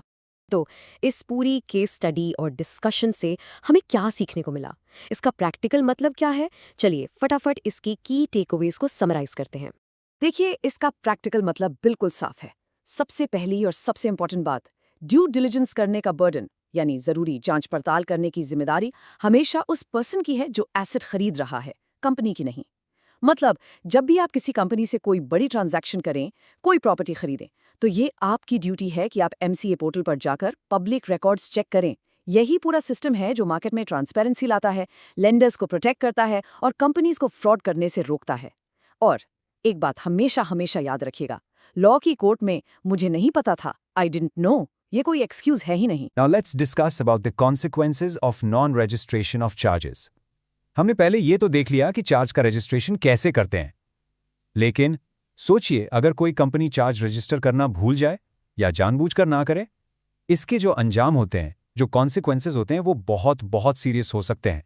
खास करके उस लेंडर के लिए जिसने अपना पैसा कंपनी में लगाया है, ये उसके लिए एक फाइनेंशियल नाइटमेयर से कम नहीं है। तो आइए इस एक्सप्लेनर में हम इन 5 की कॉन्सिक्वेंसेस को एक एक करके समझेंगे। सबसे पहले हम बात करेंगे सबसे बड़े अंजाम की, चार्ज का वॉइड हो जाना। फिर देखेंगे कि इस एक चीज से कैसे एक लेंडर सिक्योर्ड से अनसिक्योर्ड क्रेडिटर बन जाता है। इसको और अच्छे से समझने के लिए हम एक प्रैक्टिकल केस स्टडी भी देखेंगे, जिससे प्रायोरिटी रेस का कॉन्सेप्ट बिल्कुल क्लियर हो जाएगा। उसके बाद हम डेट और सिक्योरिटी के बीच का एक बहुत इंपॉर्टेंट डिफरेंस क्लियर करेंगे और फाइनली हम समझेंगे कि इस पूरे मामले में लेंडर्स इतने प्रोएक्टिव क्यों रहते हैं। तो चलिए शुरू करते हैं सबसे पहले और सबसे खतरनाक कॉन्सिक्वेंस से, और वो है चार्ज का वॉइड हो जाना। देखिए, ये इतना सीरियस मामला है कि इसे कंपनीज एक्ट 2013 के सेक्शन 77 सब सेक्शन 3 में साफ साफ लिखा गया है। बेसिकली आप ये समझ लीजिए कि नॉन रजिस्ट्रेशन का इससे बुरा कोई रिजल्ट हो ही नहीं सकता। यही वो पहला डोमिनो है जो गिरता है और उसके बाद सारी प्रॉब्लम्स की लाइन लग जाती है। ओके, तो वॉइड का आखिर मतलब क्या है यहाँ पर? इसका सिंपल सा मतलब है कि चार्ज को नॉन एग्जिस्टेंट मान लिया जाएगा, जैसे कि वो कभी था ही नहीं। लेकिन सबसे इंपॉर्टेंट सवाल, किसके लिए नॉन एग्जिस्टेंट? ये चार्ज वॉइड होता है दो लोगों के अगेंस्ट, एक लिक्विडेटर और दूसरा कोई भी दूसरा क्रेडिटर। जब कोई कंपनी बंद होती है यानी वाइंडिंग अप में जाती है, तो एक लिक्विडेटर अपॉइंट होता है जो सारे एसेट्स बेचकर सबका पैसा चुकाता है। उस टाइम पर अगर आपका चार्ज रजिस्टर्ड नहीं है तो लिक्विडेटर सिंपली कहेगा, सॉरी, मैं इस चार्ज को नहीं मानता। मतलब आपकी सिक्योरिटी बिल्कुल बेकार। तो जब आपका चार्ज ही वॉइड हो गया तो इसका अगला असर क्या होगा? इसका सीधा असर पड़ेगा लेंडर के स्टेटस पर, और यही है हमारा सेकंड कॉन्सिक्वेंस। आप एक सिक्योर्ड क्रेडिटर से एक अनसिक्योर्ड क्रेडिटर बन जाते हैं। सोच के देखिए, आपका जो स्पेशल वीआईपी स्टेटस था, जो प्रायोरिटी क्लेम था, वो सब एक झटके में खत्म। इस कंपैरिजन से पिक्चर बिल्कुल क्लियर हो जाएगी। देखिए, एक सिक्योर्ड क्रेडिटर वो है जो वीआईपी लाइन में खड़ा है। उसका उस स्पेसिफिक एसेट पर यानी कोलैटरल पर पहला हक होता है, इसलिए उसके पैसे रिकवर होने का चांस बहुत हाई होता है। लेकिन सिर्फ नॉन रजिस्ट्रेशन की एक गलती से आपको उस वीआईपी लाइन से धक्का देकर जनरल क्यू में खड़ा कर दिया जाता है, एक अनसिक्योर्ड क्रेडिटर की तरह। अब आपका किसी स्पेसिफिक एसेट पर कोई स्पेशल क्लेम नहीं। आपको पैसा तब मिलेगा जब सारे सिक्योर्ड क्रेडिटर्स को चुकाने के बाद कुछ फंड बचेगा, जो फ्रैंकली ऑलमोस्ट कभी नहीं बचता। तो रजिस्ट्रेशन आपको प्रोटेक्ट करता है और नॉन रजिस्ट्रेशन आपको बिल्कुल एक्सपोज कर देता है। चलिए अब इस पूरे कॉन्सेप्ट को एक प्रैक्टिकल केस स्टडी से समझते हैं। इसे हम द प्रायोरिटी रेस भी कह सकते हैं, क्योंकि इस एग्जाम्पल से आपको साफ दिखेगा कि कैसे एक रजिस्टर्ड चार्ज एक पहले बनाए गए अनरजिस्टर्ड चार्ज को भी आसानी से हरा देता है, भले ही वो बाद में क्रिएट किया गया हो। तो इस केस की टाइमलाइन देखिए। कंपनी का नाम है वसुधा मेडिकोस लिमिटेड। अब हुआ ये कि 1 जून को बैंक ए ने कंपनी को एक बिल्डिंग के अगेंस्ट 1 करोड़ का लोन दिया, लेकिन उन्होंने एक बड़ी गलती कर दी, चार्ज रजिस्टर नहीं किया। फिर 18 जून को बैंक बी आया और उसने उसी सेम बिल्डिंग पर 2 करोड़ का लोन दे दिया, और बैंक बी ने स्मार्ट काम किया, 26 जून को अपना चार्ज आराम से रजिस्टर करवा लिया। डेट्स और एक्शंस को ध्यान से देखिए। और अब शुरू होता है असली कॉन्फ्लिक्ट। कुछ टाइम बाद कंपनी लिक्विडेशन में चली जाती है। एसेट एक ही है, वो बिल्डिंग, और दोनों बैंक्स उस बिल्डिंग पर अपना अपना क्लेम कर रहे हैं। बैंक ए का आर्ग्यूमेंट है, मैंने तो पहले लोन दिया था 1 जून को, लेकिन उसके पास रजिस्ट्रेशन नहीं है। बैंक बी का आर्ग्यूमेंट है, मेरा लोन भले ही बाद का है पर मेरा चार्ज लीगली रजिस्टर्ड है। तो अब सवाल ये उठता है कि बिल्डिंग किसे मिलेगी? और इस रेस का क्लियर विनर है बैंक बी। आप पूछेंगे क्यों? क्योंकि लॉ ये नहीं देखता कि लोन पहले किसने दिया, लॉ ये देखता है कि रजिस्ट्रेशन किसका है। बैंक बी का चार्ज रजिस्टर था, इसीलिए उसे प्रायोरिटी मिल गए। अब जब वो बिल्डिंग बिकेगी तो उस पैसे से सबसे पहले बैंक बी अपने 2 करोड़ रुपए रिकवर करेगा। बैंक ए जो पहले आया था इस रेस में हार गया। क्यों? क्योंकि उसका अनरजिस्टर्ड चार्ज बैंक बी जैसे दूसरे क्रेडिटर के अगेंस्ट वॉइड माना जाएगा। अच्छा, अब एक बहुत इंपॉर्टेंट पॉइंट डिस्कस करते हैं, जिसे लेकर अक्सर कंफ्यूजन रहता है। ये क्लैरिफिकेशन सेक्शन 77 सबसेक्शन 4 में दी गई है। सवाल ये है कि अगर चार्ज रजिस्टर नहीं हुआ तो क्या कंपनी की लोन चुकाने की जिम्मेदारी ही खत्म हो जाती है? तो क्वेश्चन बिल्कुल सिंपल है, क्या चार्ज रजिस्टर ना होने से कंपनी की लोन रीपे करने की ड्यूटी कैंसिल हो जाती है? और इसका जवाब है एक बड़ा सा नहीं। The debt remains valid. Section 77(4) बिल्कुल साफ कहता है कि पैसा वापस करने का जो कॉन्ट्रैक्ट है वो अफेक्ट नहीं होता। तो फिर खोया क्या? What is lost? आपकी सिक्योरिटी, उस स्पेसिफिक एसेट पर जो आपका पहला हक था वो चला गया। तो बचा क्या? What remains? आपका डेट। कंपनी की पर्सनल लायबिलिटी अब भी है कि वो आपका पैसा लौटाए। लेंडर अब भी कंपनी पर केस फाइल कर सकता है, लेकिन अब वो एक अनसिक्योर्ड क्रेडिटर की हैसियत से ही केस फाइल कर पाएगा। इन सारे कॉन्सिक्वेंसेस को देखने के बाद एक बात तो बिल्कुल क्रिस्टल क्लियर हो जाती है, चार्ज रजिस्ट्रेशन की चिंता कंपनी से कहीं कहीं ज्यादा लेंडर को होती है। और हमारा आखिरी पॉइंट इसी पर बेस्ड है कि लेंडर्स इस मामले में इतने प्रोएक्टिव क्यों होते हैं। तो आइए लेंडर के सारे रिस्क को एक बार जल्दी से समराइज करते हैं। सबसे बड़ा प्राइमरी रिस्क, चार्ज का वॉइड हो जाना। फिर आता है स्टेटस रिस्क, सिक्योर्ड से अनसिक्योर्ड बन जाना। उसके बाद है प्रायोरिटी रिस्क, बाद में आने वाले रजिस्टर्ड क्रेडिटर से हार जाना। और इन सब का नतीजा क्या है? एक भयंकर फाइनेंशियल रिस्क, लिक्विडेशन के टाइम पर लोन का पैसा वापस न मिलने की हाई प्रोबेबिलिटी। ये जो सिवियर फाइनेंशियल रिस्क है ना, यही नॉन रजिस्ट्रेशन की सबसे बड़ी पेनाल्टी है। और ये पेनाल्टी कंपनी नहीं, लेंडर भुगतता है। आखिर में पैसा भी लेंडर का है और रिस्क भी उसी का है। इसी वजह से लॉ ने चार्ज होल्डर को यानी लेंडर को खुद पावर दी है कि अगर कंपनी रजिस्ट्रेशन में देरी कर रही है या नहीं कर रही है तो वो खुद आगे बढ़कर रजिस्ट्रेशन के लिए अप्लाई कर दे। वो कंपनी के भरोसे बैठ ही नहीं सकते, क्योंकि at the end of the day risk उनका ही है। तो इस पूरी डिस्कशन का जो सार है, जो समरी है, वो इस एक लाइन में है। एक लेंडर के लिए चार्ज का रजिस्ट्रेशन सिर्फ एक फॉर्मेलिटी या पेपर वर्क नहीं है, ये प्रायोरिटी और पॉवर्टी के बीच का फर्क है। अगर आपने रजिस्ट्रेशन करवाया है तो आपको प्रायोरिटी मिलेगी, आपका पैसा सेफ है, और अगर नहीं करवाया तो लिक्विडेशन के टाइम पर आपकी फाइनेंशियल हालत खराब हो सकती है। तो चलिए अब डिस्कस करते हैं एक बहुत ही critical topic, consequences of non registration of charges under section 77। कभी सोचा है आपने क्या होता है जब एक कंपनी एक छोटी सी सिंपल सी रजिस्ट्रेशन फॉर्मेलिटी भूल जाती है? ये एक छोटी गलती नहीं है, इसके अंजाम ना बिल्कुल एक डोमिनो इफेक्ट की तरह होते हैं। एक गिरा तो सब गिरेंगे। तो सबसे पहला और सबसे बड़ा डोमिनो जो गिरता है वो है कि चार्ज ही वॉइड हो जाता है। हाँ, बिल्कुल सही सुना आपने, वॉइड। ये इस पूरे मामले का आप कह सकते हैं एक रूट कॉज है, सबसे गंभीर परिणाम। अच्छा, अब ये लीगल टर्म सुनने में थोड़ा हैवी लगता है, void against the liquidator and any other creditor. इसका आखिर मतलब क्या है? चलिए इसको ब्रेक डाउन करते हैं। देखिए, जब कोई कंपनी गॉड फॉरबिड बंद होने वाली होती है, जिसे हम कहते हैं वाइंडिंग अप, तो कोर्ट एक लिक्विडेटर को अपॉइंट करता है। सोच लीजिए ये लिक्विडेटर एक अंपायर है जिसका काम है कंपनी के सारे एसेट्स को बेचकर क्रेडिटर्स का पैसा लौटाना। अब यहाँ है सबसे इंपॉर्टेंट पॉइंट। उस लिक्विडेटर की नज़रों में और बाकी सभी क्रेडिटर्स की नज़रों में आपका जो अनरजिस्टर्ड चार्ज है ना, वो एग्जिस्ट ही नहीं करता। It's invisible. कानूनी तौर पर उसकी कोई वैल्यू नहीं, वो बेकार है। तो इसका प्रैक्टिकल जमीन पर मतलब क्या हुआ? मतलब ये कि आपकी सिक्योरिटी की सारी पावर एकदम जीरो हो जाती है। वो एसेट जिसको आपने कोलैटरल समझ कर रखा था, उस पे आपका लीगल राइट, आपका हक, बाकी सब के सामने लिटरली कुछ भी नहीं है। इमेजिन कीजिए, आपके पास एक सेफ की चाबी है, आपको लगता है आपका पैसा सेफ है, लेकिन जब आप उसे खोलने जाते हैं तब पता चलता है कि कंपनी ने तो लॉक ही बदल दिया है। अब आपकी चाबी का क्या फायदा? बिल्कुल बेकार। ओके, तो अब जब आपका लीगल राइट चला गया तो इसका सीधा असर आपकी जेब पर पड़ता है। इसका फाइनेंशियल इम्पैक्ट बहुत बड़ा है। आप एक सिक्योर्ड क्रेडिटर की पावरफुल सेफ पोजीशन से नीचे गिरकर एक अनसिक्योर्ड क्रेडिटर बन जाते हैं। और लेट मी टेल यू, ये कोई छोटा मोटा डाउनग्रेड नहीं है, इट्स अ फाइनेंशियल कैटास्ट्रोफी। ज़रा इस स्लाइड पर देखिए, डिफरेंस इतना बड़ा है जैसे ज़मीन और आसमान का। एक सिक्योर्ड क्रेडिटर वो है जिसके पास समझ लीजिए कॉन्सर्ट का VIP टिकट है।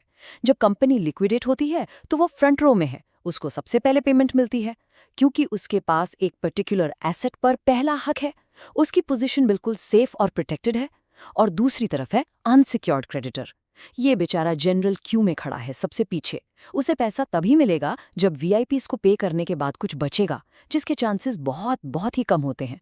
तो चार्ज रजिस्टर ना करवाने का मतलब है आपने अपना VIP पास खुद अपने हाथों से फाड़कर फेंक दिया। चलिए, थ्योरी बहुत हो गई, अब इसको एक रियल वर्ल्ड केस स्टडी से समझते हैं, जिससे ये पूरा कॉन्सेप्ट आपके दिमाग में बिल्कुल फिक्स हो जाएगा। I call it the priority race. देखते हैं इस रेस में कौन जीतता है और कौन हारता है। ओके, तो रेस शुरू होती है। इसकी टाइमलाइन को बहुत ध्यान से देखिएगा। पहली तारीख 1 जून। बैंक ए ने वसुधा मेडिकोज लिमिटेड को एक बिल्डिंग के अगेंस्ट 1 करोड़ का लोन दे दिया। सब अच्छा चल रहा था, पर उन्होंने एक बहुत बड़ी गलती कर दी, चार्ज को रजिस्टर नहीं किया। फिर कुछ दिन बाद 18 जून को पिक्चर में एंट्री होती है बैंक बी की। उसने उसी कंपनी को उसी सेम बिल्डिंग के अगेंस्ट 2 करोड़ का लोन दे दिया। और यहाँ आता है गेम चेंजिंग मोमेंट। 26 जून को बैंक बी ने स्मार्ट काम किया और अपना चार्ज रजिस्ट्रार ऑफ कंपनीज के पास सक्सेसफुली रजिस्टर करवा लिया। तो अब इन दोनों बैंक्स की पोजीशन को कंपेयर करते हैं। देखिए कितना इंटरेस्टिंग सिनारियो है। बैंक ए ने लोन तो पहले दिया था 1 जून को, लेकिन बैंक बी ने रजिस्ट्रेशन पहले करवाया 26 जून को। तो कानून की नज़र में क्या चीज़ मैटर करती है, लोन देने की डेट या रजिस्ट्रेशन की date? Well, the law is absolutely crystal clear. Bank A का जो अनरजिस्टर्ड चार्ज है वो बैंक बी के रजिस्टर्ड चार्ज के सामने वॉइड है, बेकार है। इसका सीधा सा मतलब ये है कि उस बिल्डिंग पर पहला लीगल राइट अब बैंक बी का है, बैंक ए का नहीं। सो इस रेस का विनर कौन है? It's a clear win for bank B. Bank B ये प्रायोरिटी रेस जीत जाता है। और क्यों? सिर्फ एक रीजन से, क्योंकि उसने लॉ को फॉलो किया, उसने कंप्लायंस किया। अब अगर वसुधा मेडिकोज लिक्विडेट होती है तो उस बिल्डिंग को बेचकर जो भी पैसा आएगा उसमें से पहले बैंक बी अपने पूरे 2 करोड़ रिकवर करेगा। और बैंक ए का क्या होगा जिसने लोन पहले दिया था? वो अपनी प्रायोरिटी हार चुका है और अब वो एक अनसिक्योर्ड क्रेडिटर की लंबी लाइन में खड़ा है। So the lesson is simple, इस रेस में रजिस्ट्रेशन ही फिनिश लाइन है, लोन देने की डेट नहीं।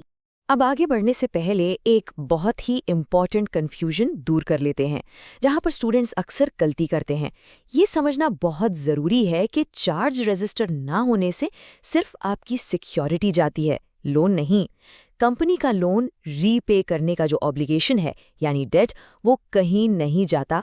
देखिए, सेक्शन 77(4) इस चीज़ को 2 अलग अलग हिस्सों में देखता है। Step 1, the security. आपका चार्ज यानी उस एसेट पर आपका जो स्पेशल हक था वो लिक्विडेटर और दूसरे क्रेडिटर्स के लिए वॉइड हो जाता है, वो सिक्योरिटी अब खत्म। लेकिन स्टेप 2, द डेट, जो लोन अग्रीमेंट कंपनी और लेंडर के बीच हुआ था वो अभी भी 100% वैलिड है। इसका मतलब ये है कि लेंडर अब भी कंपनी पर केस फाइल कर सकता है, अपना पैसा वापस मांग सकता है। बस फर्क इतना है कि अब उसके पास उस कोलैटरल का सेफ्टी नेट नहीं है। तो चलिए, अब तक हमने जो भी अलग अलग पॉइंट्स डिस्कस किए हैं उन सबको एक साथ लाते हैं एक फाइनल समरी में। इससे आपको नॉन रजिस्ट्रेशन के सारे कॉन्सिक्वेंसेस की एक कंप्लीट क्लियर पिक्चर मिल जाएगी। तो ये है final score card. Non registration के कॉन्सिक्वेंसेस क्या क्या हैं? Point number 1, charge is void. Liquidator और दूसरे क्रेडिटर्स के लिए ये चार्ज एग्जिस्ट ही नहीं करता। Number 2, loss of secured status. आपकी पोजीशन डाउनग्रेड हो जाती है from a secured to an unsecured creditor, VIP से general. Number 3, loss of priority. जैसा हमने केस स्टडी में देखा, जो बाद में आया पर जिसने रजिस्टर करवाया वो आपसे आगे निकल जाएगा। Number 4, debt remains valid. Company को पैसा तो लौटाना पड़ेगा बट आपका सिक्योरिटी वाला बैकअप प्लान खत्म हो गया है। Number 5, penalties apply. ये मत भूलिए, सेक्शन 86 के अंडर कंपनी और उसके ऑफिसर्स पर पनिशमेंट भी लगती है। और आखिरी और सबसे इंपॉर्टेंट पॉइंट, लेंडर्स रिस्क। ये सारा का सारा फाइनेंशियल रिस्क आखिर में लेंडर के सर पर ही आता है। इसलिए याद रखिए, किसी भी लेंडर के लिए चार्ज का टाइमली रजिस्ट्रेशन सिर्फ एक कागजी कार्रवाई नहीं है, बल्कि उनके इन्वेस्टमेंट की सबसे बड़ी protection. Now let's discuss about section 79। देखिए, आप सब ने सेक्शन 77 के बारे में तो पढ़ा ही होगा, जो चार्ज क्रिएट करने और उसके रजिस्ट्रेशन की बात करता है। लेकिन बिजनेस की स्टोरी वहाँ खत्म नहीं होती है। सेक्शन 79 इन अ वे उसी स्टोरी का नेक्स्ट चैप्टर है। ये उन सिचुएशंस को हैंडल करता है जो चार्ज क्रिएट होने के बाद आती हैं। सोच के देखिए, कंपनी लॉ में सिर्फ चार्ज क्रिएट करके रजिस्ट्रार के पास फाइल कर देना ही काफ़ी नहीं है। रियल बिजनेस में सिचुएशंस बहुत डायनामिक होती हैं। फॉर एग्जाम्पल, क्या होगा जब एक कंपनी ऐसी प्रॉपर्टी खरीदती है जिस पर पहले से ही किसी और का लोन चल रहा हो, या फिर जब लोन लेने के कुछ साल बाद उसके टर्म्स एंड कंडीशंस जैसे इंटरेस्ट रेट या रीपेमेंट पीरियड बदल जाते हैं। वेल, सेक्शन 79 ऐसी ही 2 बहुत ही प्रैक्टिकल और कॉमन सिनेरियोज को डील करता है। ओके, तो चलिए आते हैं हमारे पहले सिनेरियो पर, एक्विजिशन ऑफ प्रॉपर्टी। ये एक बहुत ही कॉमन बिजनेस सिचुएशन है, राइट? इमेजिन कीजिए, एक कंपनी को एक बनी बनाई फैक्ट्री मिल रही है, वो उसे खरीद लेती है, पर उस फैक्ट्री पर पहले से ही एक बैंक का लोन है। तो अब ऐसी सिचुएशन में खरीदने वाली कंपनी की क्या रिस्पॉन्सिबिलिटी बनती है? इसी सवाल का जवाब देता है सेक्शन 79 पार्ट ए। चलिए, इस डेफिनेशन को बिल्कुल आसान शब्दों में तोड़ते हैं। इसका सिंपल सा मतलब यह है कि अगर आपकी कंपनी ने कोई ऐसी प्रॉपर्टी ली जिस पर ऑलरेडी एक चार्ज रजिस्टर्ड है और इंपॉर्टेंट पार्ट, आपने उसकी लोन की लायबिलिटी भी अपने सर ले ली, तो ये आपकी ड्यूटी बन जाती है कि आप उस पुराने चार्ज को अपने कंपनी के नाम पर रजिस्टर करवाएं। बेसिकली लॉ ये कहता है कि नई कंपनी अब ओरिजिनल बोरोअर के शूज में स्टेप इन कर रही है, मतलब सारी फाइनेंशियल जिम्मेदारी, सारी लायबिलिटी अब आपकी है। आइए इसको एक बहुत ही सिंपल प्रैक्टिकल एग्जांपल से फिक्स कर लेते हैं। देखिए, एक कंपनी है, कंपनी एक्स। उसकी एक फैक्ट्री है जो उसने एबीसी बैंक से लोन लेकर बनाई है, तो फैक्ट्री पर चार्ज क्रिएट हो गया। अब एक दूसरी कंपनी आती है, कंपनी वाई। वो कहती है कि मुझे ये फैक्ट्री खरीदनी है। कंपनी एक्स अग्री कर जाती है। डील में यह भी तय होता है कि एबीसी बैंक का जो लोन है वो अब कंपनी वाई चुकाएगी। जैसे ही ये ट्रांजैक्शन पूरा होता है, अब कंपनी वाई की लीगल ड्यूटी शुरू हो जाती है कि वो उसी चार्ज को रजिस्ट्रार के पास अपने नाम से दोबारा रजिस्टर करवाए। सिंपल। ठीक है, तो एक्विजिशन वाला केस आई होप क्लियर है। अब आगे बढ़ते हैं हमारे दूसरे सिनारियो पर, जिसे कवर करता है section 79B, modification of charge. आप जानते हैं बिजनेस हमेशा चलता रहता है, बदलता रहता है। एक बार लोन ले लिया तो इसका मतलब ये थोड़ी है कि उसके टर्म्स एंड कंडीशंस पत्थर की लकीर बन गए। नहीं, टाइम के साथ बिजनेस नीड्स के हिसाब से लोन अग्रीमेंट्स में चेंजेस करने पड़ते हैं, और इसी प्रोसेस को हम कहते हैं मॉडिफिकेशन ऑफ चार्ज। और एक बात ध्यान रखिएगा, लॉ में मॉडिफिकेशन की डेफिनेशन बहुत बहुत वाइड है। इसका मतलब है चार्ज के टर्म्स एंड कंडीशंस में किसी भी तरह का छोटा या बड़ा बदलाव। वो बदलाव लोन के ऑपरेशन में हो सकता है, उसके स्कोप में हो सकता है, या फिर सबसे कॉमन रेट ऑफ इंटरेस्ट में हो सकता है। Basically any kind of variation is covered here. तो मॉडिफिकेशन में एक्चुअली क्या-क्या चीजें आ सकती हैं? आइए कुछ रियल वर्ल्ड एग्जांपल्स देखते हैं। सबसे पहले क्रेडिट लिमिट्स बढ़ाना या कम करना, यानी लोन अमाउंट को इन्हांस या डिक्रीज करना।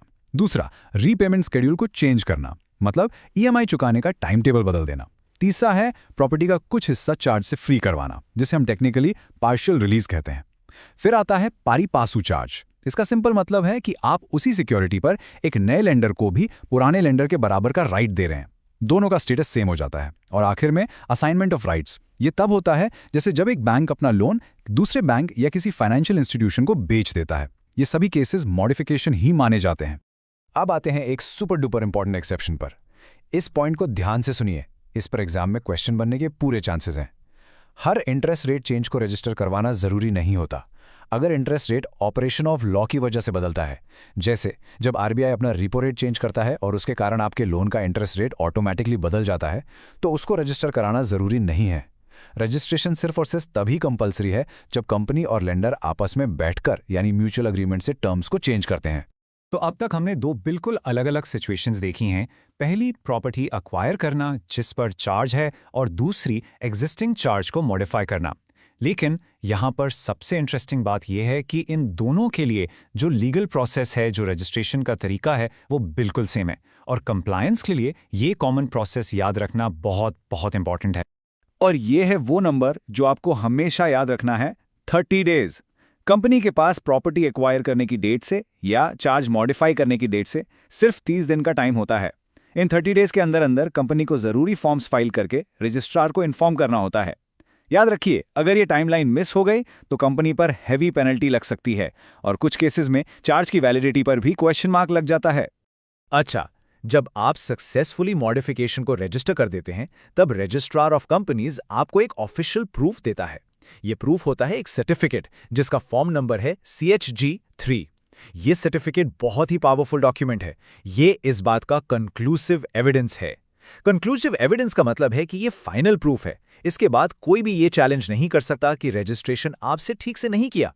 It's the ultimate proof of compliance. चलिए अब आते हैं सबसे बड़े सवाल पर। आखिर इन सब रूल्स की जरूरत ही क्या है? Why does all this registration business matter so much? देखिए, इसके पीछे एक बहुत बड़ा पर्पस है जो पूरे बिजनेस एनवायरनमेंट के लिए, पूरे इकोसिस्टम के लिए बहुत जरूरी है। तो आखिर में इन सब चीजों का एंड गोल क्या है? इस कोट पे फोकस कीजिए। The register of charges becomes a living document. कितनी पावरफुल लाइन है। इसका मतलब ये है कि जब भी कोई कंपनी प्रॉपर्टी एक्वायर करती है या चार्ज मॉडिफाई करती है और उससे रजिस्टर करती है, तो आरओसी के पास जो रजिस्टर है वो हमेशा अप टू डेट रहता है। वो एक स्टैटिक पुराना रिकॉर्ड नहीं रह जाता, बल्कि वो कंपनी की करंट फाइनेंशियल लायबिलिटीज का एक एक्यूरेट रियल टाइम स्नैपशॉट बन जाता है। और ये up to date information lenders के लिए, इन्वेस्टर्स के लिए और कंपनी के साथ डील करने वाले हर इंसान के लिए एब्सोल्युटली क्रिटिकल होती है। इससे ट्रांसपेरेंसी बढ़ती है और पूरे सिस्टम में ट्रस्ट बना रहता है। चलिए आप डिस्कस करते हैं रजिस्टर्स ऑफ चार्जेस। ये कंपनीज एक्ट का एक बहुत ही इंपॉर्टेंट कॉन्सेप्ट है जो सेक्शंस 81 और 85 में कवर होता है। जब भी कोई कंपनी किसी बैंक या फाइनेंशियल इंस्टीट्यूशन से लोन लेती है ना, तो वो सिर्फ एक प्राइवेट ट्रांजैक्शन नहीं होता, वो एक पब्लिक स्टोरी बन जाती है। कॉर्पोरेट फाइनेंस में ट्रांसपेरेंसी यानी पारदर्शिता हमेशा बनी रहे, इसके लिए कंपनीज एक्ट ने एक ड्यूअल रिकॉर्ड सिस्टम बनाया है। इस सिस्टम में बेसिकली 2 तरह के रिकॉर्ड्स मेंटेन किए जाते हैं। एक होता है पब्लिक रिकॉर्ड, जिसे कोई भी देख सकता है, और दूसरा होता है एक इंटरनल रिकॉर्ड, जिसे कंपनी खुद अपने पास मेंटेन करती है। अच्छा, इससे पहले कि हम आगे बढ़ें, ये समझना जरूरी है कि ये चार्ज होता क्या है। बिल्कुल सिंपल शब्दों में, जब एक कंपनी लोन लेती है तो वो लेंडर को यानी बैंक को एक गारंटी देती है। ये गारंटी अपनी किसी प्रॉपर्टी या एसेट के ऊपर दी जाती है, जैसे कि कंपनी की लैंड हो गई, बिल्डिंग या मशीनरी। इस गारंटी या सिक्योरिटी इंटरेस्ट को ही हम लॉ की लैंग्वेज में चार्ज कहते हैं। बेसिकली कंपनी कहती है कि अगर हम लोन नहीं चुका पाए तो आप हमारी इस प्रॉपर्टी से अपना पैसा रिकवर कर सकते हैं। तो हमारे ड्यूअल रिकॉर्ड सिस्टम का जो पहला पिलर है वो है रजिस्ट्रार्स रजिस्टर, जो सेक्शन 81 में कवर होता है। जैसा नाम से ही क्लियर है, ये एक पब्लिक रिकॉर्ड है जिसे रजिस्ट्रार ऑफ कंपनीज यानी ROC मेंटेन करता है। ये गवर्नमेंट का ऑफिशियल रिकॉर्ड माना जाता है। अब इसकी कुछ खास बातें समझते हैं। देखिए, आज के डिजिटल ज़माने में ये रजिस्टर कोई फिजिकल बुक या डायरी नहीं है, ये एक पूरा का पूरा इलेक्ट्रॉनिक रिकॉर्ड है। रूल 7(1) साफ साफ कहता है कि मिनिस्ट्री ऑफ कॉर्पोरेट अफेयर्स यानी MCA के पोर्टल पर जो डेटा अवेलेबल है उससे ही रजिस्टर माना जाएगा। और सबसे इम्पॉर्टेंट बात, ये एक पब्लिक डॉक्यूमेंट है। इसका मतलब कोई भी इंसान एक छोटी सी प्रिस्क्राइब्ड फीस देकर इस पोर्टल पर जाकर किसी भी कंपनी के चार्जेस की पूरी डिटेल्स चेक कर सकता है। इस पब्लिक एक्सेसिबिलिटी से एक बहुत ही इम्पॉर्टेंट लीगल कॉन्सेप्ट जुड़ जाता है, जिसे कहते हैं डॉक्ट्रिन ऑफ कंस्ट्रक्टिव नोटिस। ये थोड़ा टेक्निकल लग सकता है, पर है बहुत सिंपल। इसका मतलब है कि अगर कोई भी इन्फॉर्मेशन एक पब्लिक डॉक्यूमेंट में जैसे MCA पोर्टल पर अवेलेबल है, तो लॉ ये मानकर चलता है कि आपको उसकी जानकारी है, भले ही आपने उसे पर्सनली जाके चेक किया हो या नहीं किया हो। ये बिल्कुल वैसा है जैसे प्रॉपर्टी खरीदने से पहले ही एक्सपेक्ट किया जाता है कि आप लैंड रिकॉर्ड्स चेक करेंगे। अब आपने चेक किया या नहीं किया, लॉ तो यही मानेगा कि इन्फॉर्मेशन आपके लिए अवेलेबल थी। तो चार्ज डॉक्ट्रिन का प्रैक्टिकल इम्प्लीकेशन क्या हुआ? इसका मतलब ये है कि लेंडर्स और इन्वेस्टर्स की ये एक तरह से ड्यूटी बन जाती है कि वो किसी कंपनी के साथ डील करने से पहले MCA पोर्टल ज़रूर चेक करें। इससे वो ये देख सकते हैं कि कंपनी के एसेट्स पर पहले से कोई पुराना चार्ज तो नहीं है। सोच के देखिए, अगर एक बैंक कंपनी को लोन दे रहा है तो लोन देने से पहले पोर्टल चेक करना उनकी रिस्पॉन्सिबिलिटी है। ये उन्हें आगे जाकर होने वाले बड़े बड़े सरप्राइजेस से बचाता है। चलिए अब आते हैं इस ड्यूअल सिस्टम के दूसरे पिलर पर, section 85, the companies register. Public record के अलावा हर कंपनी को खुद अपना एक रजिस्टर ऑफ चार्जेस मेंटेन करना होता है। ये कंपनी का अपना इंटरनल रिकॉर्ड है जो उसके रजिस्टर्ड ऑफिस में रखा जाता है। आप इसे कंपनी के एक इंटरनल फाइनेंशियल डायरी की तरह समझ सकते हैं। अब इस इंटरनल रजिस्टर को मेंटेन करने के लिए भी कुछ स्पेसिफिक रूल्स हैं। पहला, ये हमेशा कंपनी के रजिस्टर्ड ऑफिस पर ही रखा जाना चाहिए। दूसरा, इसका एक प्रिस्क्राइब्ड फॉर्मेट है जिसका नाम है फॉर्म CHG 7। एग्जाम के पॉइंट ऑफ व्यू से ये फॉर्म नंबर बहुत इंपॉर्टेंट है, इसको याद रखिएगा। इस रजिस्टर में कंपनी की प्रॉपर्टी पर क्रिएट किए गए सभी चार्जेस की, फिक्स्ड हो या फ्लोटिंग, सारी डिटेल्स होनी चाहिए। इतना ही नहीं, जिस अग्रीमेंट से चार्ज क्रिएट हुआ है यानी जो ओरिजिनल लोन अग्रीमेंट है, उसकी एक कॉपी भी इस रजिस्टर के साथ रखनी जरूरी है। इस रजिस्टर में एंट्री करने के नियम भी बहुत स्ट्रिक्ट हैं। लॉ कहता है कि जैसे ही कोई चार्ज क्रिएट होता है, मॉडिफाई होता है या सेटिस्फाई होता है यानी लोन पूरा चुका दिया जाता है, उसकी एंट्री फोर्थविथ यानी तुरंत बिना किसी डिले के रजिस्टर में हो जानी चाहिए। सिर्फ एंट्री करना काफ़ी नहीं है, हर एंट्री को ऑथेंटिकेट करना भी ज़रूरी है, यानी उसे साइन करके वेरीफाई करना। और ये ऑथेंटिकेशन कंपनी का कोई डायरेक्टर, कंपनी सेक्रेटरी यानी CS या फिर बोर्ड द्वारा ऑथराइज्ड कोई और ऑफिसर ही कर सकता है। इससे रिकॉर्ड्स की एक्यूरेसी और अकाउंटेबिलिटी दोनों इंश्योर होती हैं। अब एक बहुत इंपॉर्टेंट सवाल आता है, इन रिकॉर्ड्स को कब तक संभाल कर रखना है? यहाँ एक बहुत इंपॉर्टेंट डिफरेंस है, इसे ध्यान से समझिए। जो रजिस्टर ऑफ चार्जेस है यानी फॉर्म CHG 7, उससे कंपनी को परमानेंटली प्रिजर्व करना होता है, हमेशा के लिए, जब तक कंपनी चलती रहेगी। लेकिन जो इंस्ट्रूमेंट क्रिएटिंग द चार्ज है यानी जो ओरिजिनल लोन अग्रीमेंट था, उसको चार्ज के सेटिस्फैक्शन यानी लोन के पूरे रीपेमेंट के बाद सिर्फ 8 साल तक ही प्रिजर्व करना जरूरी है। ऐसा इसलिए क्योंकि रजिस्टर कंपनी की परमानेंट फाइनेंशियल हिस्ट्री का पार्ट बन जाता है, जबकि अग्रीमेंट एक स्पेसिफिक कॉन्ट्रैक्ट है जिसका लीगल रेलेवेंस टाइम के साथ खत्म हो जाता है। तो अब ये जानते हैं कि इन दोनों रजिस्टर्स को चेक कौन कौन कर सकता है और उसके क्या रूल्स हैं। हमने देखा कि ROC का रजिस्टर तो पूरी तरह से पब्लिक है, लेकिन कंपनी के इंटरनल रजिस्टर के इंस्पेक्शन के रूल्स थोड़े से अलग हैं। Let's see. देखिए, आरओसी के रजिस्टर को चेक करने के लिए तो सबको, चाहे वो कोई भी हो, फीस देनी पड़ती है। लेकिन कंपनी के अपने रजिस्टर के मामले में एक बहुत इंपॉर्टेंट डिफरेंस है। कंपनी के जो मेंबर्स हैं यानी शेयर होल्डर्स और जो क्रेडिटर्स हैं, उनके पास एक स्पेशल राइट होता है। वो कंपनी के रजिस्टर को बिना कोई फीस दिए फ्री ऑफ कॉस्ट चेक कर सकते हैं। ऐसा इसलिए है क्योंकि उनका कंपनी में डायरेक्ट फाइनेंशियल इंटरेस्ट होता है। इनके अलावा कोई और व्यक्ति अगर चेक करना चाहे तो वो फीस देकर इस रजिस्टर को इंस्पेक्ट कर सकता है। चलिए, तो अब इन दोनों रजिस्टर सेक्शन 81 और सेक्शन 85 के बीच के की डिफरेंसेस को एक जगह आसानी से समराइज करते हैं। इससे आपको एक क्विक रिवीजन मिल जाएगा और सारे कॉन्सेप्ट्स एकदम क्रिस्टल क्लियर हो जाएंगे। तो इन दोनों में मोटा-मोटा फर्क क्या है? पहला, सेक्शन 81 का रजिस्टर आरओसी मेंटेन करता है, जबकि सेक्शन 85 का रजिस्टर कंपनी खुद मेंटेन करती है। दूसरा, लोकेशन का फर्क है। एक एमसीए पोर्टल पर इलेक्ट्रॉनिक फॉर्म में है, तो दूसरा कंपनी के रजिस्टर्ड ऑफिस में फिजिकल फॉर्म CHG 7 में। इनका पर्पस भी अलग है। एक पब्लिक नोटिस के लिए है, जिससे कंस्ट्रक्टिव नोटिस का कॉन्सेप्ट अप्लाई होता है, और दूसरा इंटरनल रिकॉर्ड कीपिंग और कंप्लायंस के लिए। रिजर्वेशन में भी हमने देखा कि आरओसी का रिकॉर्ड गवर्नमेंट के पास परमानेंट है, जबकि कंपनी के केस में रजिस्टर तो परमानेंट है, लेकिन इंस्ट्रूमेंट सिर्फ 8 साल तक।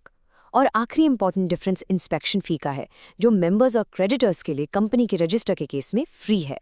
तो आखिर में सवाल ये उठता है कि इस डुअल सिस्टम की दो जगह रिकॉर्ड रखने की ज़रूरत ही क्यों है? इसके दो मेन ज़बरदस्त रीजंस हैं, रिडंडेंसी और एक्सेसिबिलिटी। रिडंडेंसी का मतलब है कि इन्फॉर्मेशन दो जगह सेव है, एक बैकअप की तरह। अगर एक रिकॉर्ड में कोई गलती हो तो दूसरे से उसे क्रॉस वेरीफाई किया जा सकता है। और एक्सेसिबिलिटी का मतलब है कि ये इंपॉर्टेंट इन्फॉर्मेशन सभी स्टेक होल्डर्स के लिए आसानी से अवेलेबल है। इस पूरे सिस्टम का मकसद ही कॉर्पोरेट फाइनेंस में ट्रांसपेरेंसी लाना है, जिससे लेंडर्स, इन्वेस्टर्स और पब्लिक सभी के इंटरेस्ट को पूरी तरह से प्रोटेक्ट किया जा सके। हमारा नेक्स्ट टॉपिक है section 82 of the companies act, जिसका नाम है सैटिस्फैक्शन ऑफ चार्जेस। देखो, जैसे हर लोन की एक बिगिनिंग और एक एंड होती है, a charge on a companies asset also has a life cycle. सोचो, जब कंपनी लोन लेती है तो चार्ज क्रिएट होता है, और जब कंपनी वो लोन पूरी तरह से चुका देती है तो उस लाइफ साइकिल का जो फाइनल पॉजिटिव एंड होता है ना, उसे हम कहते हैं सैटिस्फैक्शन। बेसिकली ये इस पूरे प्रोसेस का विनिंग मोमेंट है। तो सैटिस्फैक्शन ऑफ अ चार्ज का एक्चुअल मीनिंग क्या है? बहुत सिंपल वर्ड्स में, जब कंपनी अपना लोन या कोई भी ऑब्लिगेशन पूरी तरह से पे कर देती है तो उसके एसेट पर जो इंकम्ब्रेंस यानी जो बोझ, जो चार्ज लगा हुआ था, उसे एसेट को ऑफिशियली फ्री करवाना पड़ता है। बिल्कुल वैसे जैसे होम लोन पूरा पे करने के बाद आपको सिर्फ बैंक से हो गया सुनना काफ़ी नहीं होता, आपको प्रॉपर्टी के ओरिजिनल पेपर्स वापस चाहिए होते हैं, राइट? ये वही ऑफिशियल फ्रीडम है एसेट के लिए। चार्ज की पूरी लाइफ साइकिल को हम इन 3 मेन स्टेजेस में समझ सकते हैं। पहला स्टेज है क्रिएशन, यानी जब कंपनी लोन लेती है और एसेट पर चार्ज क्रिएट होता है। फिर आता है सेकंड स्टेज, मॉडिफिकेशन, मतलब बदलाव। अगर लोन के लाइफ के दौरान उसके टर्म्स एंड कंडीशंस में कोई भी चेंजेस आते हैं तो वो यहाँ कवर होते हैं। और थर्ड और सबसे इंपॉर्टेंट स्टेज है सैटिस्फैक्शन, जब लोन पूरी तरह से रीपे हो जाता है और चार्ज को कंपनी के रिकॉर्ड से ऑफिशियली रिमूव कर दिया जाता है। यही हमारा फाइनल गोल है। चलिए, अब आते हैं इसकी प्रैक्टिकल प्रोसेस पर। सिर्फ लोन रीपे कर देना ही काफ़ी नहीं है। सोचो, अगर आपने इसकी ऑफिशियल इंटीमेशन नहीं दी तो गवर्नमेंट के रिकॉर्ड्स में वो एसेट अभी भी चार्ज के अंडर ही दिखेगा। इसलिए कंपनी की ये एक क्रिटिकल लीगल ड्यूटी है कि वो सैटिस्फैक्शन के बारे में रजिस्ट्रार ऑफ कंपनीज यानी आरओसी को फॉर्मली इन्फॉर्म करें। इसके बिना उस एसेट को फ्यूचर में यूज करना, जैसे उस पर नया लोन लेना, बहुत मुश्किल हो जाएगा। प्रोसेस के स्टेप्स बहुत ही क्लियर है, एकदम स्ट्रेट फॉरवर्ड। स्टेप 1, कंपनी अपना पूरा डेट पे करती है। स्टेप 2, कंपनी रजिस्ट्रार को इस पेमेंट की इंटीमेशन यानी सूचना देती है। और स्टेप 3, इस इंटीमेशन के लिए जो स्पेशल ऑफिशियल फॉर्म यूज होता है वो है फॉर्म CHG 4। इस फॉर्म नंबर को हमेशा याद रखिएगा, ये एग्जाम और प्रैक्टिकल लाइफ दोनों के लिए बहुत इंपॉर्टेंट है। और हाँ, फॉर्म CHG 4 फाइल करने के लिए एक स्ट्रिक्ट टाइम लिमिट है। जिस डेट को कंपनी ने अपना फाइनल पेमेंट किया है, उस डेट ऑफ पेमेंट से 30 डेज के अंदर अंदर कंपनी को ये फॉर्म फाइल करना कंपलसरी है। ये स्टैंडर्ड टाइम लिमिट है, और अगर आप इस विंडो में फाइल करते हैं तो कोई एक्स्ट्रा फीस या पेनल्टी नहीं लगती, सब कुछ स्मूथ रहता है। लेकिन अगर कंपनी किसी वजह से ये 30 डे की डेडलाइन मिस कर देती है तो डोंट वरी, आगे एक रास्ता है। लॉ एक एक्सटेंडेड पीरियड प्रोवाइड करता है जो कि 300 डेज तक का हो सकता है from the date of payment. पर हाँ, इस डिले के लिए कंपनी को एडिशनल फीस पे करनी पड़ेगी। इस प्रोसेस को कंडोनेशन ऑफ डिले कहते हैं। बट प्रैक्टिकल एडवाइस यही है, 30 डेज में काम कंप्लीट करना ही बेस्ट है। अब सोचिए, क्या रजिस्ट्रार कंपनी के कहने पर बस विश्वास कर लेगा कि हाँ लोन पे हो गया है? बिल्कुल नहीं। जिसने पैसा दिया है यानी जो लेंडर है, उसके इंटरेस्ट को प्रोटेक्ट करने के लिए रजिस्ट्रार एक प्रॉपर वेरिफिकेशन प्रोसेस फॉलो करता है। ये एक बहुत ही जरूरी सेफ्टी चेक है ताकि सब कुछ फेयर रहे। हम बिल्कुल कह सकते हैं कि the registrar acts as a cautious gatekeeper. इसका मतलब क्या है? इसका मतलब ये है कि रजिस्ट्रार एक सावधान गेटकीपर की तरह काम करता है। वो ये डबल चेक और इंश्योर करता है कि चार्ज को रिकॉर्ड से तभी हटाया जाए जब लोन सच में पूरी तरह से पे हो चुका हो। ऐसा इसलिए ताकि लेंडर के साथ कोई भी फ्रॉड ना हो। तो रजिस्ट्रार ये वेरिफिकेशन करता कैसे है? यहाँ 2 सिनारियोज हैं। पहला सिनारियो, अगर कंपनी ने फॉर्म CHG-4 अकेले फाइल किया है।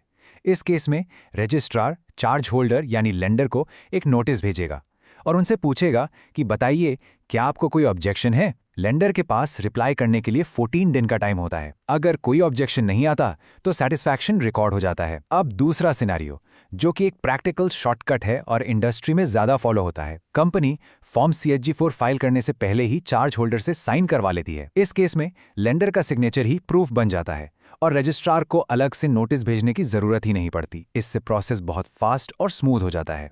जब रजिस्ट्रार पूरी तरह से सेटिस्फाई हो जाता है कि हाँ डेट क्लियर हो चुका है, तब वो एक फाइनल गोल्डन डॉक्यूमेंट इशू करता है। ये डॉक्यूमेंट इस पूरे प्रोसेस की ट्रॉफी है, इसका अल्टीमेट रिजल्ट। और वो फाइनल डॉक्यूमेंट है फॉर्म CHG-5, जिसे कहते हैं certificate of registration of satisfaction of charge. ये सर्टिफिकेट इस बात का कंक्लूसिव एविडेंस है, यानी फाइनल एंड अनडिस्प्यूटेबल प्रूफ है कि चार्ज सैटिस्फाई हो चुका है। इस सर्टिफिकेट के मिलने के बाद ही कंपनी का एसेट उस चार्ज से पूरी तरह से आजाद होता है, बोथ लीगली एंड फाइनेंशियली। तो आखिर ये सर्टिफिकेट इतना वाइटल यानी जरूरी क्यों है? चलिए देखते हैं।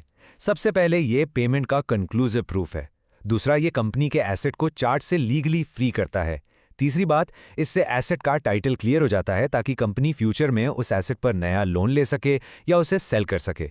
और सबसे इंपॉर्टेंट, ये कंपनी के फाइनेंशियल रिकॉर्ड्स को क्लीन करता है और उसकी क्रेडिट वर्दीनेस को इंप्रूव करता है। सोच के देखिए, अगर आप एक बैंक हैं और एक कंपनी आपसे लोन मांगती है जिसके रिकॉर्ड्स में पुराने चार्जेस अभी भी एक्टिव दिख रहे हैं, तो क्या आप उसे लोन देंगे? नहीं। एक क्लीन रिकॉर्ड मार्केट में ट्रस्ट बनाता है, and form CHG-5 is your की टू दैट ट्रस्ट। तो चलिए अब हम डिस्कस करते हैं कंपनीज एक्ट के 2 बहुत ही इंपॉर्टेंट सेक्शंस। सेक्शन 83 जो डील करता है चार्ज के सेटिस्फैक्शन से, और सेक्शन 84 जो जुड़ा हुआ है रिसीवर के अपॉइंटमेंट से। ये दोनों ही सेक्शंस रजिस्ट्रार ऑफ कंपनीज यानी ROC की पावर्स को अच्छे से डिफाइन करते हैं। अच्छा, इसको समझने के लिए एक प्रैक्टिकल प्रॉब्लम इमेजिन करते हैं। मान लीजिए एक कंपनी ने बैंक से एक बड़ा लोन लिया था और टाइम पे पूरा चुका भी दिया, लेकिन कंपनी अपने काम में इतनी बिजी थी कि वो रजिस्ट्रार को इसके बारे में इन्फॉर्म करना भूल गई। मतलब जो जरूरी फॉर्म फाइल करना था वो किया ही नहीं। अब इसका रिजल्ट क्या होगा? पब्लिक रिकॉर्ड्स में वो कंपनी अभी भी कर्जदार दिखेगी। सोच के देखिए, इससे कंपनी की क्रेडिट और रेपुटेशन पर कितना बुरा असर पड़ सकता है। तो इस सिचुएशन को आखिर ठीक कैसे किया जाएगा? इसका सोल्यूशन है सेक्शन 83, जो एक सेफ्टी नेट की तरह काम करता है। ये सेक्शन ROC को एक स्पेशल पावर देता है कि वो कंपनी का इंतजार किए बिना यानी प्रोएक्टिवली आगे बढ़कर रिकॉर्ड को करेक्ट कर सकता है। अगर कंपनी अपनी ड्यूटी भूल भी जाती है तो रजिस्ट्रार खुद आगे आकर पब्लिक रिकॉर्ड अपडेट कर देगा, ताकि रिकॉर्ड्स हमेशा कंपनी की ट्रू फाइनेंशियल पोजीशन ही दिखाएं। तो ये मेमोरेंडम ऑफ सैटिस्फैक्शन आखिर है क्या चीज़? बहुत सिंपल है। जब रजिस्ट्रार पूरी तरह से सैटिस्फाइड हो जाता है कि डेट या तो पूरा या फिर पार्टली पे हो चुका है, तो वो रजिस्टर ऑफ चार्जेस में एक ऑफिशियल एंट्री कर देता है। बस इसी ऑफिशियल एंट्री को कहते हैं मेमोरेंडम ऑफ सैटिस्फैक्शन। आसान शब्दों में ये एक ऑफिशियल प्रूफ है, एक थप्पा है कि कंपनी का वो पर्टिकुलर लोन अब क्लियर हो गया है। लेकिन रजिस्ट्रार ये पावर अपनी मर्जी से कभी भी यूज नहीं कर सकता। कुछ कंडीशंस हैं जो पूरी होनी चाहिए। सबसे इंपॉर्टेंट कंडीशन है कि रजिस्ट्रार के पास सफिशिएंट एविडेंस यानी पुख्ता सबूत होना चाहिए। ये एविडेंस साफ साफ दिखाए कि डेट पूरा या आधा पे हो गया है, या फिर ये भी हो सकता है कि जिस प्रॉपर्टी पे चार्ज क्रिएट किया गया था उसका कुछ हिस्सा अब चार्ज से फ्री हो गया है। एक और पॉसिबिलिटी ये भी है कि वो प्रॉपर्टी अब कंपनी के एसेट ही नहीं रही। इनमें से किसी भी सिचुएशन का अगर ROC के पास सॉलिड प्रूफ है तो वो बिल्कुल एक्शन ले सकता है। तो इसका पूरा प्रोसेस क्या है, स्टेप बाय स्टेप देखते हैं। स्टेप 1, रजिस्ट्रार को एविडेंस मिलता है कि डेट क्लियर हो गया है। स्टेप 2, वो उस एविडेंस को वेरीफाई करके अगर सेटिस्फाइड है तो रजिस्टर में मेमोरेंडम ऑफ सेटिस्फैक्शन की एंट्री कर देगा। और फिर आता है सबसे क्रूशियल स्टेप 3। ये एंट्री करने के 30 दिन के अंदर अंदर रजिस्ट्रार को, कंपनी और दूसरी सभी अफेक्टेड पार्टीज को इन्फॉर्म करना पड़ेगा कि रिकॉर्ड अपडेट कर दिया गया है। ये कम्युनिकेशन बहुत जरूरी है। अभी तक हमने जो बात की वो एक एडमिनिस्ट्रेटिव भूल की थी, एक ऑनेस्ट मिस्टेक, लेकिन अब हम फोकस शिफ्ट कर रहे हैं एक बहुत ही ज्यादा सीरियस प्रॉब्लम पर। कभी कभी प्रॉब्लम सिर्फ पेपरवर्क भूलना नहीं होता, बल्कि असल प्रॉब्लम होती है लोन चुकाने में फेल हो जाना। जब एक कंपनी अपना लोन डिफॉल्ट करती है तब सिचुएशन बिल्कुल 180 डिग्री बदल जाती है। ऐसी सिचुएशन में एंट्री होती है एक रिसीवर या मैनेजर की। अब ये रिसीवर कौन होता है? ये वो इंसान है जिसे या तो क्रेडिटर यानी लोन देने वाला अपॉइंट करता है या फिर कोर्ट अपॉइंट करता है। रिसीवर का काम होता है कंपनी के उन एसेट्स पर कंट्रोल करना जो लोन के लिए सिक्योरिटी के तौर पर गिरवी रखे गए थे। इसके बाद रिसीवर उन एसेट्स को या तो मैनेज करता है या फिर उन्हें बेचकर क्रेडिटर का पैसा रिकवर करने की कोशिश करता है। और बस यहीं पर सेक्शन 84 पिक्चर में आता है। ये सेक्शन उस पूरे प्रोसीजर को कवर करता है जो तब फॉलो होता है जब कंपनी डिफॉल्ट करती है और एक रिसीवर अपॉइंट हो जाता है। एक बात समझ लीजिए, ये एक बहुत बहुत बड़ा रेड फ्लैग है। किसी भी कंपनी के लिए रिसीवर का अपॉइंटमेंट एक वार्निंग साइन होता है। इसका सीधा सा मतलब है कि कंपनी सीरियस फाइनेंशियल ट्रबल में है और उसके एसेट्स का कंट्रोल अब कंपनी के डायरेक्टर्स के हाथ से निकलकर क्रेडिटर्स के आदमी के पास चला गया है। सेक्शन 84 के अंदर एक बहुत ही स्ट्रिक्ट डेडलाइन है जिसे बिल्कुल भी मिस नहीं किया जा सकता। जिसने भी रिसीवर को अपॉइंट किया है, चाहे वो क्रेडिटर हो या कोर्ट, उसे 30 दिन के अंदर अंदर इसकी नोटिस कंपनी और रजिस्ट्रार दोनों को देनी पड़ती है। और ये 30 दिन कब से काउंट होंगे?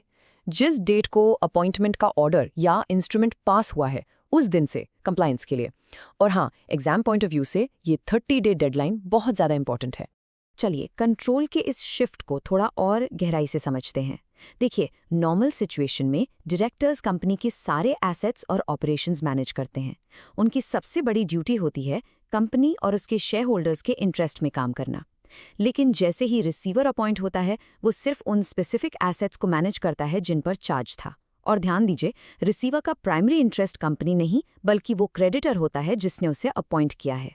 उन स्पेसिफिक एसेट्स पर से डायरेक्टर्स का कंट्रोल पूरी तरह से खत्म हो जाता है।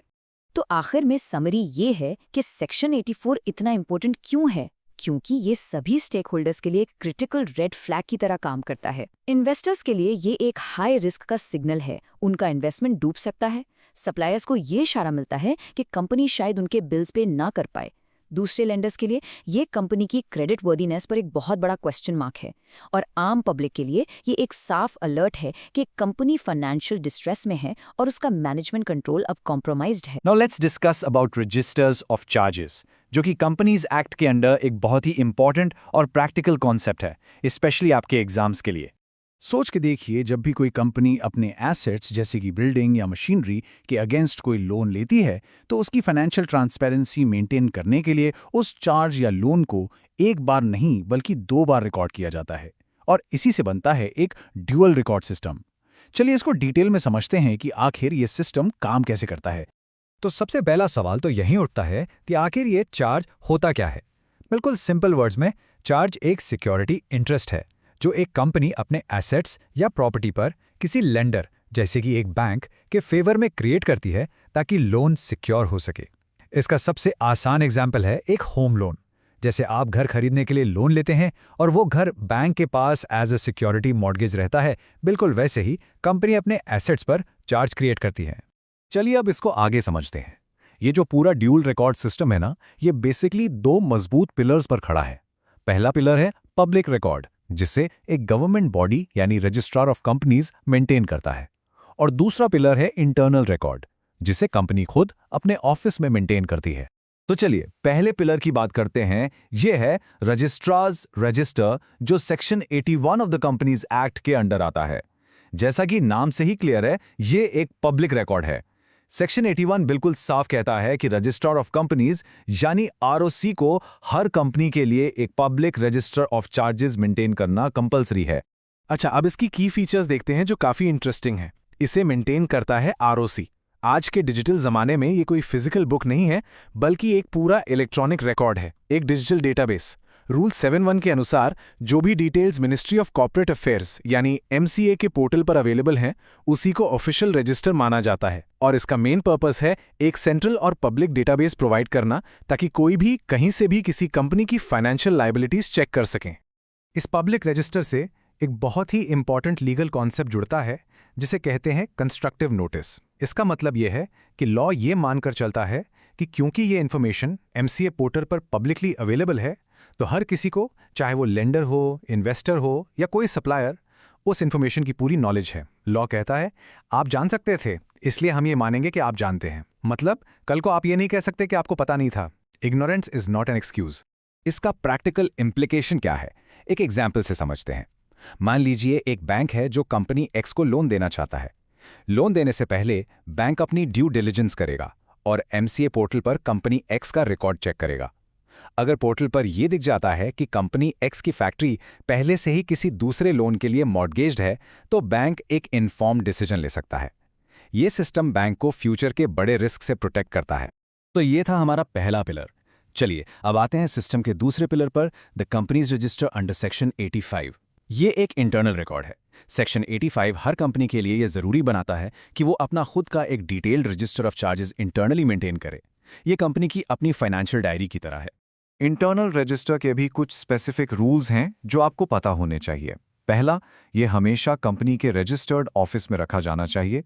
दूसरा, इसे एक प्रिस्क्राइब्ड फॉर्मेट यानी फॉर्म CHG7 में ही मेंटेन किया जाता है। तीसरा, इसमें कंपनी के एसेट्स पर लगे सभी चार्जेस, चाहे वो फिक्स्ड हों या फ्लोटिंग, उनकी पूरी डिटेल्स होनी चाहिए। और सबसे इंपॉर्टेंट पॉइंट, चार्ज क्रिएट करने वाला इंस्ट्रूमेंट यानी जो एक्चुअल लोन अग्रीमेंट है, उसकी एक कॉपी इस रजिस्टर के साथ रखनी जरूरी है। अब रजिस्टर को मेंटेन करने के लिए 2 की एक्शंस बहुत जरूरी हैं। एक, मेक एंट्रीज फॉरथविथ, यानी जैसे ही कोई चार्ज क्रिएट, मॉडिफाई या सेटिस्फाई होता है, उसकी एंट्री तुरंत यानी इमीडिएटली करनी होगी। इसमें कोई भी डिले अलाउड नहीं है। दूसरा, ऑथेंटिकेट एंट्रीज, यानी हर एंट्री को एक डायरेक्टर, कंपनी सेक्रेटरी या बोर्ड द्वारा ऑथराइज्ड किसी और पर्सन से वेरीफाई और साइन करवाना होगा ताकि रिकॉर्ड एक्यूरेट और ऑथेंटिक रहे।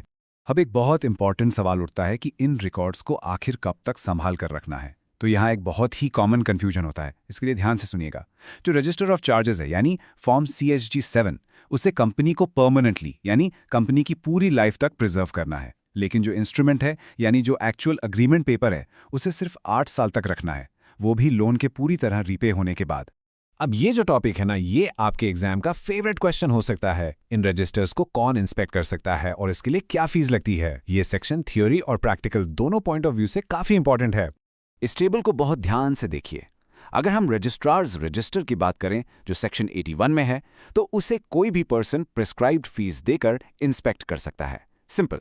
लेकिन जब बात आती है कंपनीज रजिस्टर की जो सेक्शन 85 में है, तो यहाँ मेंबर्स और क्रेडिटर्स के लिए एक स्पेशल राइट है। वो इस रजिस्टर को फ्री ऑफ कॉस्ट इंस्पेक्ट कर सकते हैं क्योंकि उनका कंपनी में डायरेक्ट फाइनेंशियल इंटरेस्ट होता है। बाकी कोई और पर्सन अगर चाहे तो वो प्रिस्क्राइब्ड फीस देकर इसे इंस्पेक्ट कर सकता है। तो अब तक हमने दोनों रजिस्टर्स को डिटेल में देख लिया। चलिए एक काम करते हैं, इनके बीच के जो मेन डिफरेंसेस हैं उनको एक ही जगह पर समराइज कर लेते हैं ताकि आपका एक क्विक और इफेक्टिव रिवीजन हो जाए।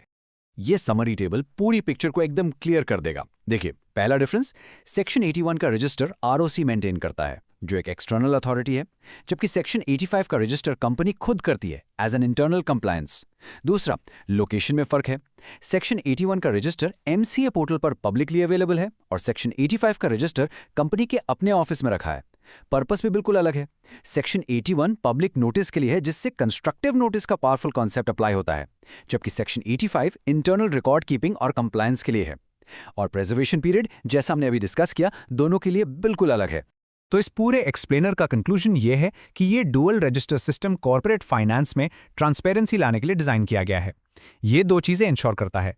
रिडंडेंसी, यानी एक रिकॉर्ड में अगर कोई इशू हो तो दूसरा बैकअप के लिए मौजूद है। और एक्सेसिबिलिटी, यानी इंफॉर्मेशन हर स्टेक होल्डर के लिए, चाहे वो कंपनी के अंदर हो या बाहर, आसानी से अवेलेबल हो। इससे लेंडर्स, इन्वेस्टर्स और पब्लिक सभी के इंटरेस्ट प्रोटेक्ट होते हैं।